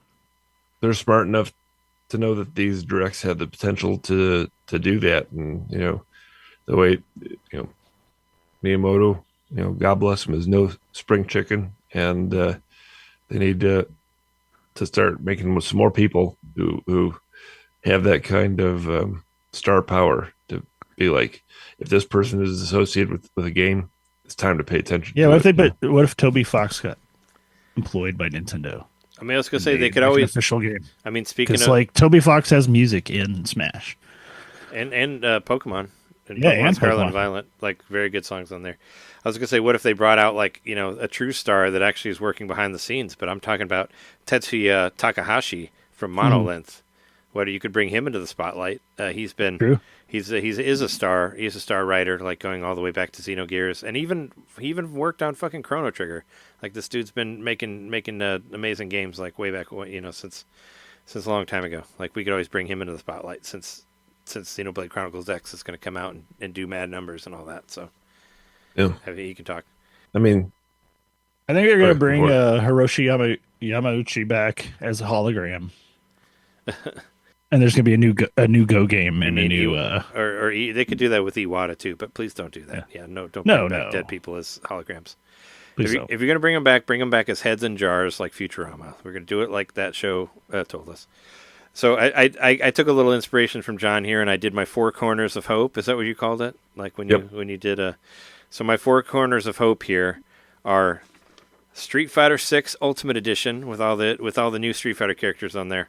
Tekken 8, City of the Wolves, and Like a Dragon, Pirate Yakuza in Hawaii. Those are my 4. what is City of the Wolves? I don't remember. City of the Wolves is the sequel to Fatal Fury that's coming out. Okay. Mark of the Garo Mark of the Wolves was an old arcade game that was really good. Because there's King of Fighters and there's Fatal Fury. Mark of the Wolves was a Fatal Fury game, and City of the Wolves is the newest Fatal Fury game. Whereas it'd be cool to see King of Fighters 15 on there as well, which is the newest King of Fighters. But whatever, just bring some more fighting games on there for me to play with my leverless. Mostly Street Fighter 6 on Switch 2 makes a lot of sense, and put fucking Tekken 8 on there so I can play it without buying a PS5, please. What else do I have? Metaphor ReFantazio. Of course. There was already rumors about that. This next one, John, I'm surprised you missed this. This is a fucking shoe-in, or a cart-in, or a wheel-in, Mario Kart 9. Mario Kart 9 is going to be in Nintendo Switch 2. I didn't miss it. I just knew that, that was a gimme. So I think it's going to be called Mario Kart IX. They're going for the Roman. It's going to take place like in the Coliseum and stuff. I hope so, and you can throw gods at people, and instead of using the regular Thunderbolt, Zeus, like Zeus is going to smash you with his hammer or whatever. Mario Kart 9. There's going to be a whole stage where you're just pushing a boulder up a hill the whole time. This is another one that I think is a real easy one. They're going to give us the release date and pre-order info for Nintendo Switch 2. That's obviously going to happen because it has to. They have to have a release date, and they'll be like, "Here's some pre-order stuff. Maybe there's some bonuses, whatever." Just because we haven't had one in a long time, and I miss them, give us a new Yoshi game. Damn it, that's another one in there. New Yoshi game. We haven't got one since Crafted World. And, Yoshi's Cookie too. Come on. Yeah, or whatever. I mean, Yoshi's graph paper. Let's do another fun one. Let's do like a clay Yoshi or like a puppet Yoshi or something like that. I like the ones that work with different arts. Like Woolly World's was really good. Yoshi's Line Runner. Doom: The Dark Ages, because that's a PS4 game, so it can easily be on Switch too. Doom 2016 Doom came out in the first year of Switch 1, so I believe it'll be there. Metroid Prime 4, obviously. Metal Gear Solid Delta, that's been rumored. I put that on there as well. Even though we're just getting Xenoblade Chronicles X, we're going to get a new Xenoblade game. I mean, of course. Actually, if you think about it, Xenoblade Chronicles X and Xenoblade Chronicles 2 were pretty close to each other. Well, X was in 15, and then 2 was in 2017 when the Switch was launched. So yeah, it could happen. They're already developing it. Yeah, so new Xenoblade Chronicles game. New 3D Mario. John already said that. Persona 3 Reload on Switch 2. That one's been rumored too. I'm pretty sure that's going to happen. The remake of Persona 3, which is on PS4 and 5 right now. WWE 2K25, which is out for PlayStation 5 and 4 right now. Don't forget there was a WWE 2K18 for the Switch when the Switch 1 first launched. I think they're notoriously terrible. It wasn't great, no. And actually, funny thing, that game was made by the people who made AEW Fight Forever. So there you go, same company. I mean, AEW Fight Forever is much better, but still, that was a Ukes game, and they're doing that. But yeah, no, I think WWE 2K25 is going to come to Switch too, because why not? Let's do it. And we can play it online and go hang out at that wrestling island or whatever it's on there. We're going to have non-cloud versions of Resident Evil 2 through 4 and 7 and 8. All the Resident Evil stuff that's on cloud, we're going to get actual versions of it on Switch too. I think that's a pretty easy one too, because Capcom loves Nintendo. New Animal Crossing, John already said that. Monster Hunter Wilds on Nintendo Switch 2. I mean, we'll see if that can happen or not. But Capcom did some pretty amazing shit with Monster Hunter Rise and Sunbreak, so who knows? But yeah, Monster Hunter Wilds. Final Fantasy VII Remake and Rebirth. I put that into one thing, 2 different games. But we'll see a version of Final Fantasy VII Remake Rebirth on Switch 2. I mean, there were rumors about that too. Forza Horizon. That was rumored also. And I always wanted to play these games, so put that on Switch. That's the racing game, not the one with the lady and the dinosaurs. There'll be a unique game that is all about mouse control. I said that already. And this one's for Jeremy. We're going to have Netflix on Nintendo Switch 2, finally. Yes. Except we're going to get the Netflix. We're going to be able to play the Netflix games that are on the app. You're going to be able to play them on Switch 2. That's what I just want everyone to watch the new Stranger Things on. Sure, yeah. I mean, yeah, like they ever had a hard time getting people to watch that. We actually downgraded to the commercial version of Netflix because it's like $30 now a month or something. Same. It's fucking ridiculously expensive. We do the same. It's like the most expensive fucking streaming service, like for real. Yep. Like I don't know, it's ridiculous. I downgraded to not having it. So we can't even watch Venom or Kraven the Hunter because we're on the lesser version. Not that you would want to watch those, but they're on there now. The newest Venom and the Kraven movie. I put a new Nintendo Switch Online system. I want to make it vague, not necessarily GameCube.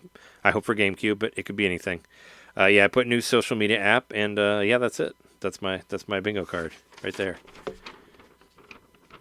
Well, you even printed it in color. I printed it out, and I put twos. I put twos on it. You can't see it, but I made sure and put 2 next to the Nintendo Switch. You're so binary. Non-binary, I mean. Yeah. See? I put 2s in there. But yeah, bingo. And also I thought it would make our actual podcast that we do during the Direct shorter, because normally we spend a lot of time going through our bingo cards. Yeah. And all that. But we probably won't talk about the Switch too much when it first comes out. We'll probably make that a real short episode. Well, we're going to talk. we'll talk about the Direct the whole time because I'm very excited about it. But yeah, it's like 2 weeks away. It's very close. Let's just do some quick news stuff. News. Don't snooze or you miss the news. I do want to talk about, obviously I already said what's coming out this week. Xenoblade Chronicles X is coming out right now. It's been out for 17 minutes, damn it. I think it's important to note just because, oh dang it, I was hoping it would be, but oh no, it's done. So in the episode 6, when we talked about Xenoblade Chronicles, I was like, it downloaded overnight, which I was happy about. This downloaded in the last 30 minutes or whatever while we were. It's ready to go. Okay. Wow. Yeah. So that's how far we've come since NintenDomain started. Now you can download that game while you're podcasting, and you don't have to have it plugged into the mains overnight while you're sleeping. Yeah, even though the Wi-Fi is not great on the Switch, it's much better than the Wii U. So there's that. And like I said, I'm also using my Wi-Fi for the podcast at this very moment. Me too. And I switched my background to Xenoblade Chronicles X because it's out right now. Kuniku Niku came out this week, which I just think it's funny because if you remember the old anime Kinnikuman, it's a play on words. Like it's Kuniku Niku. It's basically like muscle cat.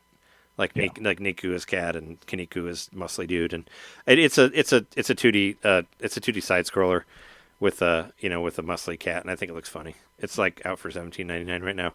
The Exorcist Gravebound Horror. It's a first-person survival horror game with The Exorcist in the title. I don't think it has anything to do with the actual movie, but I thought it was just funny that it's out there. You actually have full 360-degree view. 360-degree split pea vomit on everyone. You can just wherever you go. You can hit everybody with that split pea vomit. Split pea soup vomit. This one I thought was interesting. Assault Suit Lanos 2 Saturn Tribute is actually it's a robot action 2D side scroller that is being released for the first time in America. It's an old Japanese game. It says Saturn Tribute. Does that mean it was on the original Saturn? It said that it was originally released for Super Famicom, but it could have been on Saturn too. I don't know. And it's done by Clear River Games, our friends at Clear River Games who we interviewed from Gimmick 2. So I just wanted to point it out because we know them, and I saw their names on there. And it's like $24.99, but it's on sale for $20 right now if you get it like in the next like week or so. And just because there's a million of these. But there is a demo available for it.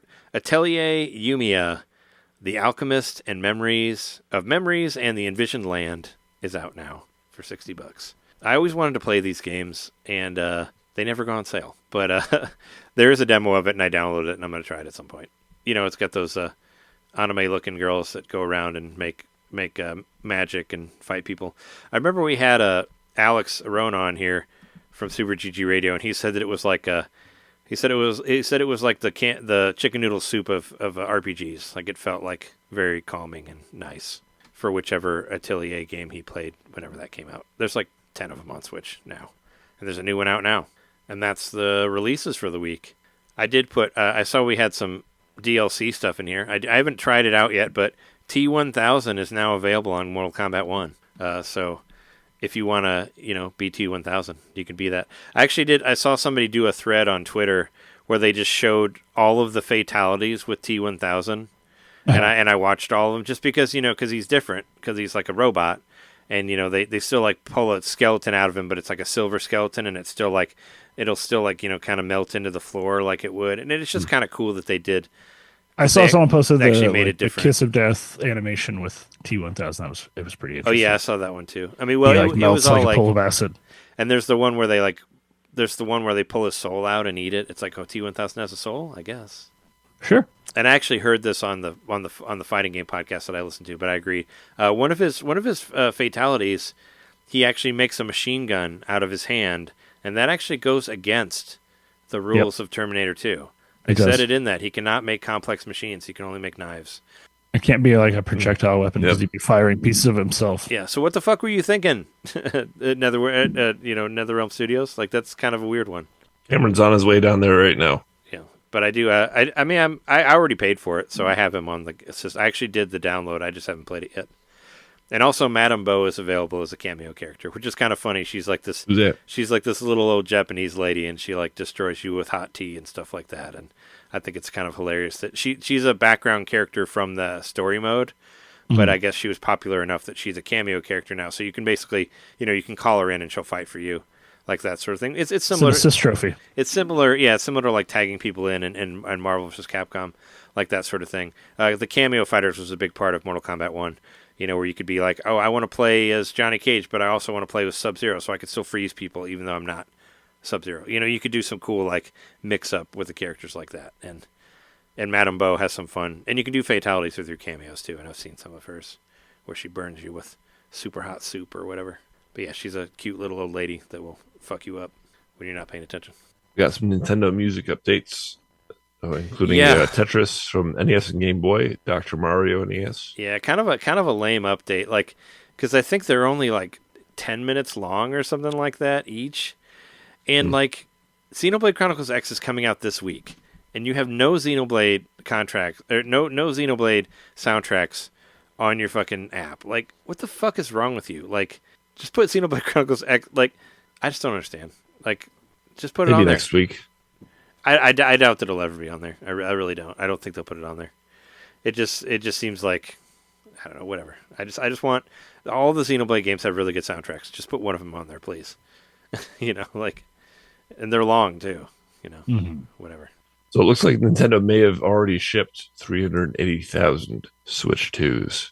That is the rumor. This according to Go Nintendo. Just 760,000 Switches. And this comes courtesy of, I'm reading from the article, comes courtesy of the user LIC over on the Family Boards forums. According to their research, a Vietnamese manufacturer called HVBG was contracted by Nintendo and has already produced and shipped over 383,000 units of the Switch 2. They should get their HGVB checked up. They should get that checked on. I mean, that can be rough. That could lead to cancer, I'm too old. So yeah, cool. I believe it. That would indicate that the thing is ready to launch pretty soon. That I've seen the latest. I saw some latest rumors saying that it would be in May, and I'm like, I don't know. That seems soon. That's a little soon. I think June. June is a lock. I think maybe. I mean, that's when June is definitely a lock. I think because the events that they planned end in June, and we're getting this direct in 2 weeks in April. We'll know in 2 weeks from now. Yeah, I think June. We mentioned about the GameCube controller. An updated Switch 2 patent says that the console will feature AI resolution upscaling. That was kind of sort of always predicted that there would be something along those, because like the whole system on a chip nowadays includes ray tracing and stuff. So it's all about getting your graphics offloaded to something else that's not taking place, taking up valuable space on the actual console. As long as AI is not actually writing dialogue. Yeah, the new Animal Crossing is going to be all AI animals. No. Chat GPT. No, I don't want that ever. Bloomberg says that Switch 2 will have the biggest ever launch in gaming. And on the flip side, another analyst says that Switch 2 won't sell as well as the original, due in part to backward compatibility. That still isn't like it isn't launch exclusive in that regard. I was hoping that the other one was going to be like, and from another report, it says that the Switch will actually have the lowest launch of all time. Which is just like, right. It's just like, who cares? These guys they just want clicks. Their articles are stupid. Who cares? Whoever's it's right like, wins a free gift It's card. like you say anything and it's news. It's like, oh yeah, I think it's the biggest. Cool. Here, give me $5,000. Thanks. Like, screw you. I think, we can confidently say it will be successful. Yeah. Yep. I don't think it's going to be the biggest launch ever, but I'm sure it's going to be fine. I'm just saying these articles are stupid. I think it's going to do exactly like it should do, where it's going to gradually replace the Switch and not just be an all-at-once adoption of the thing. Yeah, but I mean, it'll definitely be successful. Like they'll I mean, I'm sure they'll sell out like in their first whatever. I mean, when they announce the release date and pre-order info, it's going to sell out like probably minutes after that. I bet you anything. That's why we got to be ready. Got to be ready and up, and have money in your, have money ready to spend on things. Yep. There's a game being released at the end of the month that I've always been interested in, just by the title alone. This is like one of the best titles of any fictional property ever. It's called "I Have No Mouth and I Must Scream." Yeah, we talked to Mike about that. This is actually an old point and click game. That's your wheelhouse. My wheelhouse. I'm into it. Yeah, what was it, Mike? It's from Games from Mount Found. He played that game. I remember him telling us about it. And it's an old PC game that's supposedly from like 1995. Really freaky. And yeah, it always reminds me of that scene from The Matrix when Kanunu loses his mouth and he can't scream in the first half of the Matrix movie, the only good one.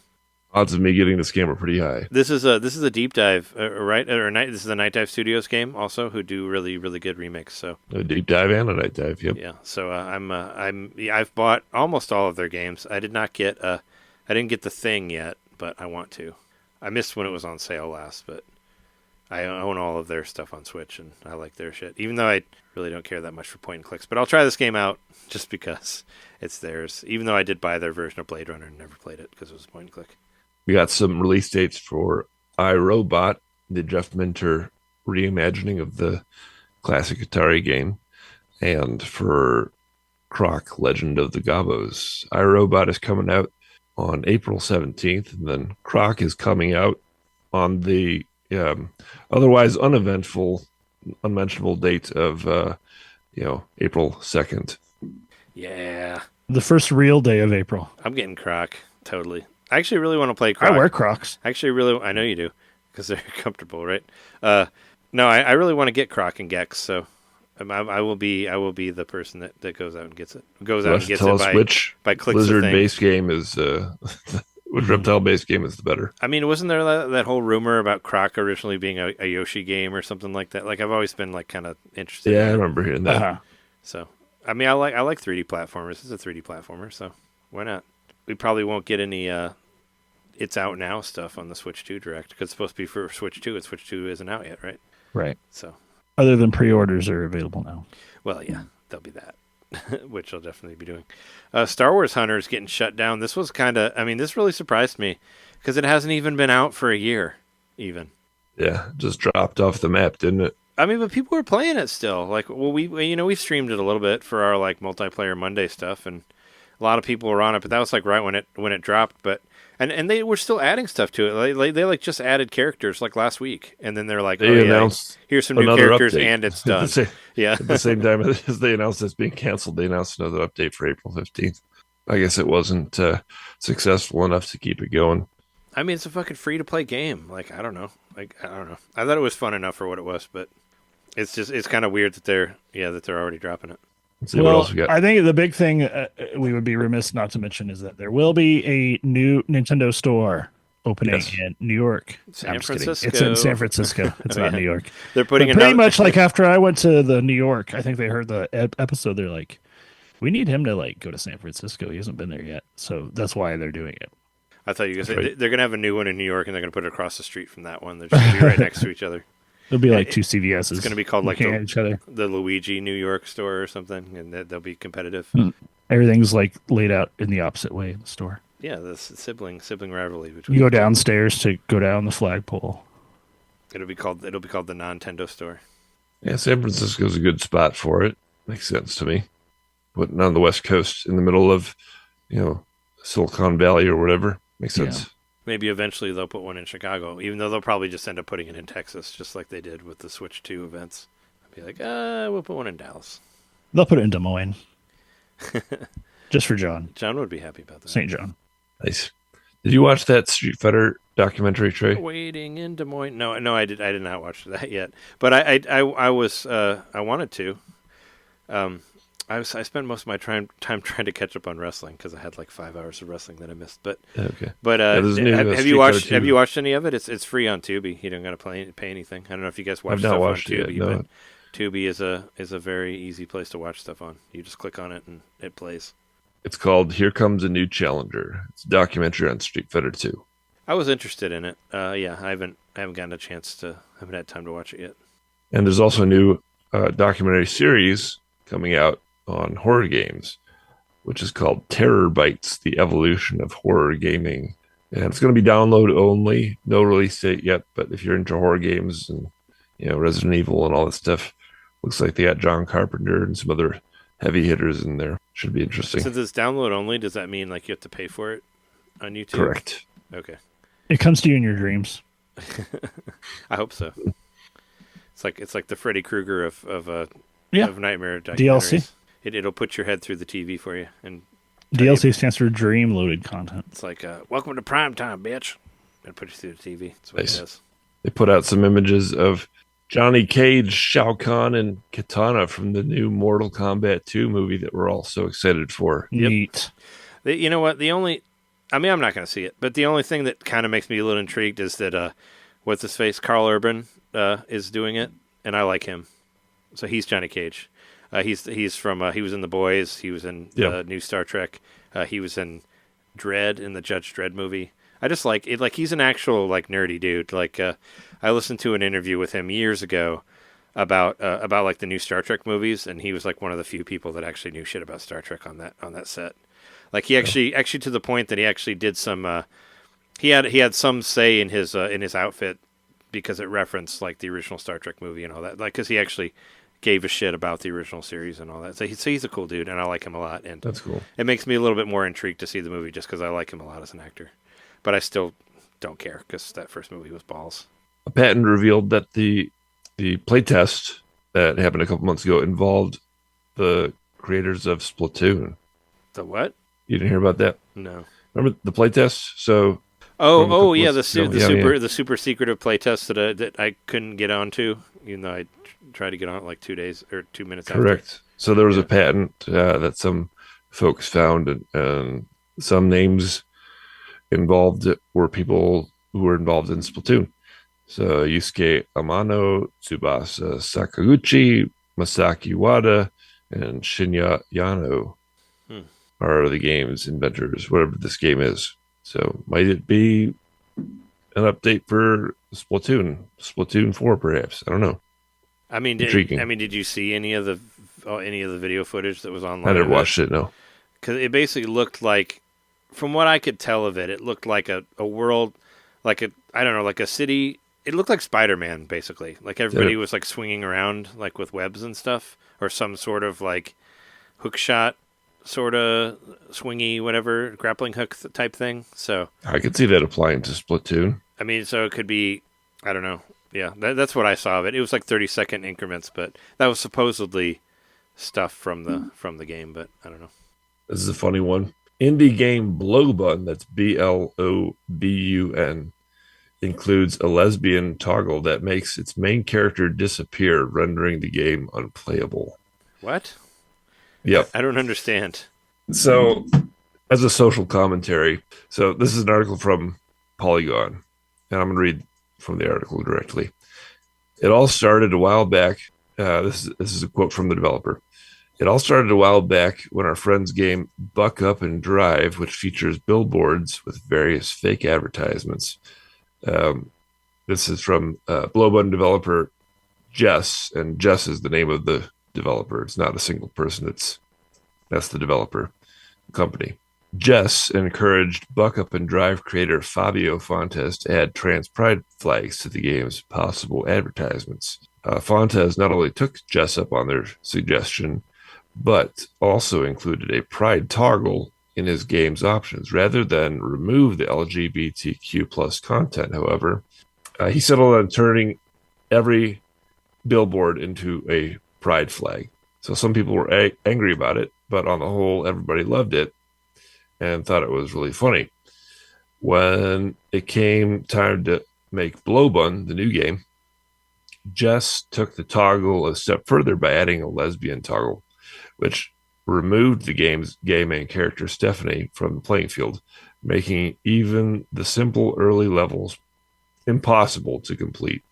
The toggle was so popular in Blowbun's Steam Next Fest demo that its effects were expanded to skip cutscenes to make it so that players can't view the credits and remove Stephanie's silhouette from the logo in the full game. Oh, okay, so it's basically like this game is gay no matter what, and if you want it to not be, then the game doesn't exist. I thought it was like, do you want your character to be gay? And then I thought it was some sort of reactionary thing where it's like, oh, if you want to be gay, then you can't play the game. I thought it's the other way around. It's like a joke on anybody who might find the character offensive or whatever. And if they go to toggle it to turn off, lesbian or whatever, it just removes the character from the game and makes it unplayable. That's funny. Yeah. I just like the idea of somebody like being really excited to play this game and then going to play it and be like, wait, the main character is a lesbian? Wait, I can turn off the lesbians? Great. Because I want to play this game, but I can't stand lesbians. Yeah. It's funny. Like, it's like, does it even matter? That's got to be a really specific subset. And for them, fuck you. It's like, if I'm going to play, this is in there. If I want to play girls, I just want to be able to bang dudes in games. Like, they just need to let me do that. Like, yeah, that's the most straight thing that I, as a man, can do in a game. That's all that you want. Yeah, it's silly. How about some pinball news to close it off? So, Guinness just put out a video about the record holder for largest pinball collection. This is it's not Doc Mac. It's not Doc Mac. No, it's Pastimes Arcade in Girard, Ohio. The owner is Rob Burke, and at the time of the Guinness verification, he had 1,041 pinball games. He has more today. But do we know if these are all fully functional, or does he just possess them? I think that meant fully functional. I don't know. Playable. Okay. Like the video shows he has a humongous warehouse. Like he does do a tour of the whole place where to show the main playfield that's open to the public, but then he's also got the upstairs where he's working on the games and fixing them up and all that stuff. So I guess I don't really know. I assumed that to mean functional games. Maybe it does mean partial or non-functional games too. But 1,041 pinball games. That's incredible. It's well over a dozen. That's a lot of tilt. Well, certainly, yeah. 1, 2, 3, 4. Yeah, you're right. A lot of tilt going on there. Tilting happening. Yeah, that's a lot more than the amount that Doc Mac had at Galloping Ghost. This is in Girard, Ohio, which I looked it up. It's just outside of Akron. So yeah, it's a day trip. Ohio seems like it'd be a cool place, like for some classic gaming. There's a few spots. I would bet so. I went to some all right places in Ohio whenever I worked out there. Had some good times. And there's a Portal pinball game coming. There already is one. No, like an official physical game, not a physical game. Yeah, not the virtual one. I was going to say there's already one on Switch. Nope, a physical pinball table, which is. I didn't know about this table. Maybe you've talked about it on the show before, but I didn't realize this even existed with like the modular physical components. Yeah, I didn't realize about this particular company either. It's like Jeremy was saying, it's a modular pinball table. So the idea is you buy one and you can change it out, swap it out as you please with different parts and stuff. So this is one of the mods that you can make for it is a portal pinball machine. That's cool. It does blend. So it's like, it's a combination of a video pinball and which most pinball machines are nowadays, to be honest. But like, it does. From what I read, it relies on the giant like video playing field to take up most of the table, and then kind of in the back, left and right corners, you've got these like physical things that you can put in there to modulate it to a different game. And I think Portal as a pinball game would be so cool. Yes, I know it exists already, but like to play that in a physical way where they were able to blend physical and video, to have your ball warp across the table and stuff, that'd be so cool if they could do it really well. Yeah, and it's got a ramp that actually jumps there's a gap in the track, so the ball will jump across the gap the way that like Shell does in in Portal. So cool theming. Yeah, looks cool. How cool if one like flipper was the orange and the other one was blue, and that had something to do with it too. Yeah, that'd be cool. I mean, if anybody wanted to get this from me, I would accept it. Yeah.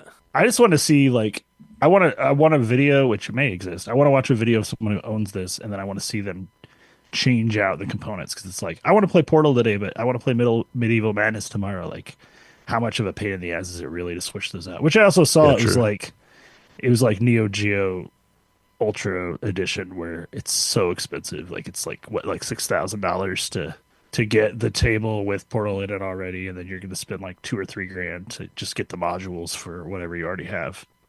It's something like that. My pricing may be wrong, but it's in the thousands just to add it to your current table if you already own it. I think if you were to buy this table fresh, I watched the video. I think it was like 12,500 or something like that. Mm-hmm. And I mean, you would the mod itself. I don't know if you bought it with the Portal. You could, you have the base unit where you can switch out the games. So that's the like preloaded version, but.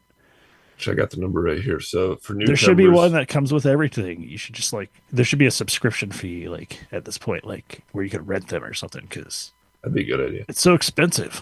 Would they like send the parts to you and you have to put them in and you there? have to send them back within like a couple weeks or something. I don't know. It's like a one of those like book deals or whatever. It says if you own a P3 machine, you can grab the Portal upgrade kit starting at $3,900. Okay. For newcomers, the fully assembled Portal system is available for pre-order starting at $11,620. Which if it was like under 11,000, I would consider it, but I don't know. Something about like that extra 620. I'm like, I can't really do that. Yeah, it's expensive. That's like the price of a PlayStation 5 with Uncharted included. Yeah, you can get some refurbished ones for like $300. Anyway, speaking of things that are really expensive or really long, that's this episode. Let's end this here so I can play some Xenoblade Chronicles X and try to sleep because I got to work tomorrow. Same. Anyway, that's been our episode 463. Thanks, everybody, for listening to it. If you'd like to support the show and hear 71 bonus episodes, go to patreon.com/NintenDomain podcast. I think our last episode that we recorded was really good. We did, in anticipation of the Switch 2 Direct, we just talked about the last 6 like mainline Nintendo consoles, like launch dates and like how we acquired these systems and our own memories of what games we liked and launch games and that sort of thing. I thought it was really good, and you can listen to it right now if you join at the $5 level at the patreon.com/NintenDomain podcast. Go there. And if you want to hear us talk about Xenoblade Chronicles X from like over 10 years ago, actually not quite 10 years ago because it came out in December. But anyway, you can go to youtube.com/NintenDomain podcast and listen to NintenDomain Classics Episode 6. I feel like I'm gonna release some old stuff when it has to do with whatever the new things. Maybe whenever we find out the release of Switch 2, maybe I'll release like when we talked about Switch 1 the first time or something like that, So NintenDomain is fully existed in a full console cycle, so I like this. Yeah, we got like 10 years of stuff, so why not? I'll release some old shit, maybe get some new fans in there in that sort of way. And you can check us out there, and you can find us on Blue Sky, Bisky. I'm on there at Trey Johnson or at Nintendo. I think it's like NintenDomain. I don't know. I don't remember what the name of the podcast one is, but you can find it on there. That's mostly where I do most. I'm Jer Domain, but I hardly ever post there. Yeah, I should have. I mean, if I'm posting at all, I post on Blue Sky. because I like that better. It's just NintenDomain at Bisky is where the regular NintenDomain is. But I actually did it right, where there's one for the podcast and there's one for me, so you can see both of them on there. But yeah, find all that stuff there. But yeah, aside from that, enjoy your Xenoblade Chronicles X. We've been your hosts. I'm Trey Johnson. Jerry Mikowski. John Knitter. Thanks everybody for listening. See you next time. See ya in New LA. Yeah. Huh. Yeah. Huh. Huh. Huh. Yeah. Do do do do do do do do. Do do do do do. Oh. Scales or something. 1, 2, 3, 4.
John Lucha Boom Knitter. Hold on. Let me say that again. John Clogged Throat. John Clogged Throat, goddamn. yeah, that sounded like. No, Jeremy's rolling on it. Oh. It's Yeah, on I'm the rolling. video. It's on the video, not the audio. People get to hear all about my economical views.